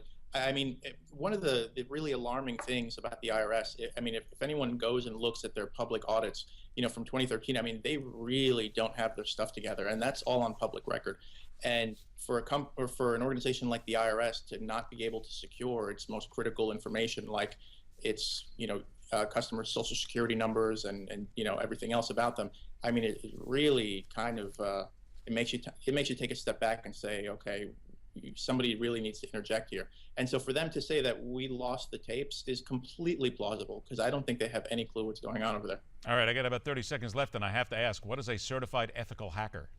So businesses will pay me and my organization, Nightline Security, to come in and do assessments of their organizations. So we'll try to break into the systems the same way a hacker would. So we'll find the vulnerabilities for the company, and we'll show them where they are so they can fix them before they're hacked legitimately. Do you think you could get into the IRS if you had to, if they hired you? Yeah, after looking at those reports, without a doubt. So in other words, what you're telling us is it's real easy. Don't bother hiring me because that question's already been answered, right?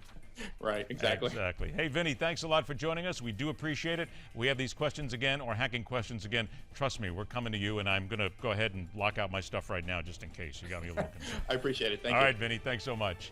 After the break, we reveal the secret and fascinating details of why there is no blue food. Or we may talk to Steve Molzenberg about what's coming up on his show right after MidPoint. It's all coming up right here.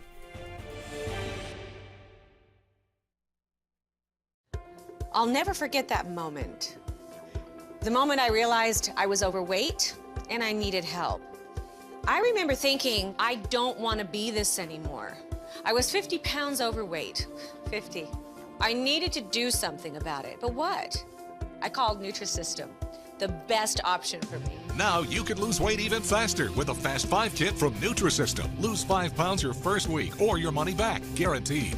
I lost 50 pounds on Nutrisystem, and it's completely changed my life for the better. Order your 28-day My Way plan right now, and we'll rush you the Fast 5 free. You'll get 1 week of fantastic energizing shakes, 1 week of amazing craving crusher shakes, plus 1 week of delicious meals, and it's all free. Nutrisystem helped me get my life back, and 7 years later, I'm still a believer. Don't wait. Call now and make today the moment when you start looking and feeling great. Call now, 877-293-SIZE, and lose your first 5 pounds free. When you break down or need help fast, there's AAA and there's Auto Vantage. Let's see you as the advantage. AAA Plus covers you for up to a 100-mile radius. So for a 150-mile tow, it could cost you up to $200 out of pocket. With Auto Vantage, you're covered up to 150 miles at no additional charge. Advantage Auto Vantage. With Auto Vantage Locate Me technology, we'll find you with GPS by leveraging all the largest cellular carriers in America and provide you with professional roadside assistance. With AAA's Find Me service, they can find you with GPS, but only if you're calling with certain carriers. Or you can call, explain the intersection where you broke down, and hope you described your location correctly. Advantage Auto Vantage. Auto Vantage provides lockout assistance of not just your car, but your home as well, which could cost you $50 or more each time. Plus, you'll get access to our certified mechanics hotline for repair advice and to tell you what real service costs should be. So if you're considering renewing or joining AAA, stop and take advantage of our 25 years of quality service in all 50 states. Just call or log on and see our head-to-head comparison against AAA and why it makes sense to switch today. Like hundreds of other benefits and discounts we offer at more than 20,000 Auto Vantage certified service centers, hotels, and car rentals. Now get ready for the best part. For a family of 4 drivers, AAA Plus could cost you $139 or more per year. Auto Vantage, $69.99. We cover you and every member of your immediate family at no additional charge, whether they're home or away. That's just the right thing to do. Advantage Auto Vantage. Call or log on now. Call 1-800-735-4186. That's 1-800-735-4186, or log on to www.tryautovantage.com. Hello, I'm Dr. Ben Carson. To save our health care, let's follow these principles. Our health is the most personal thing we possess. Its care must be under our control. Bureaucracy must be prevented from discouraging choice and innovation. Large-scale change shouldn't be imposed from the top down because you have the right to choose what's best for you. Your personal medical information should be your property, period. States should have the flexibility to develop their own options. You should be free to buy coverage consistent with your moral and religious beliefs. Physicians deserve to practice without the fear of frivolous lawsuits. Join me. Save our health care. Please sign our petition today. Call 1-800-425-6299 or visit our website. Call 1-800-425-6299 and sign the petition to save our health care. Save our health care. Sign the petition today. American Legacy PAC is responsible for the content of this advertising.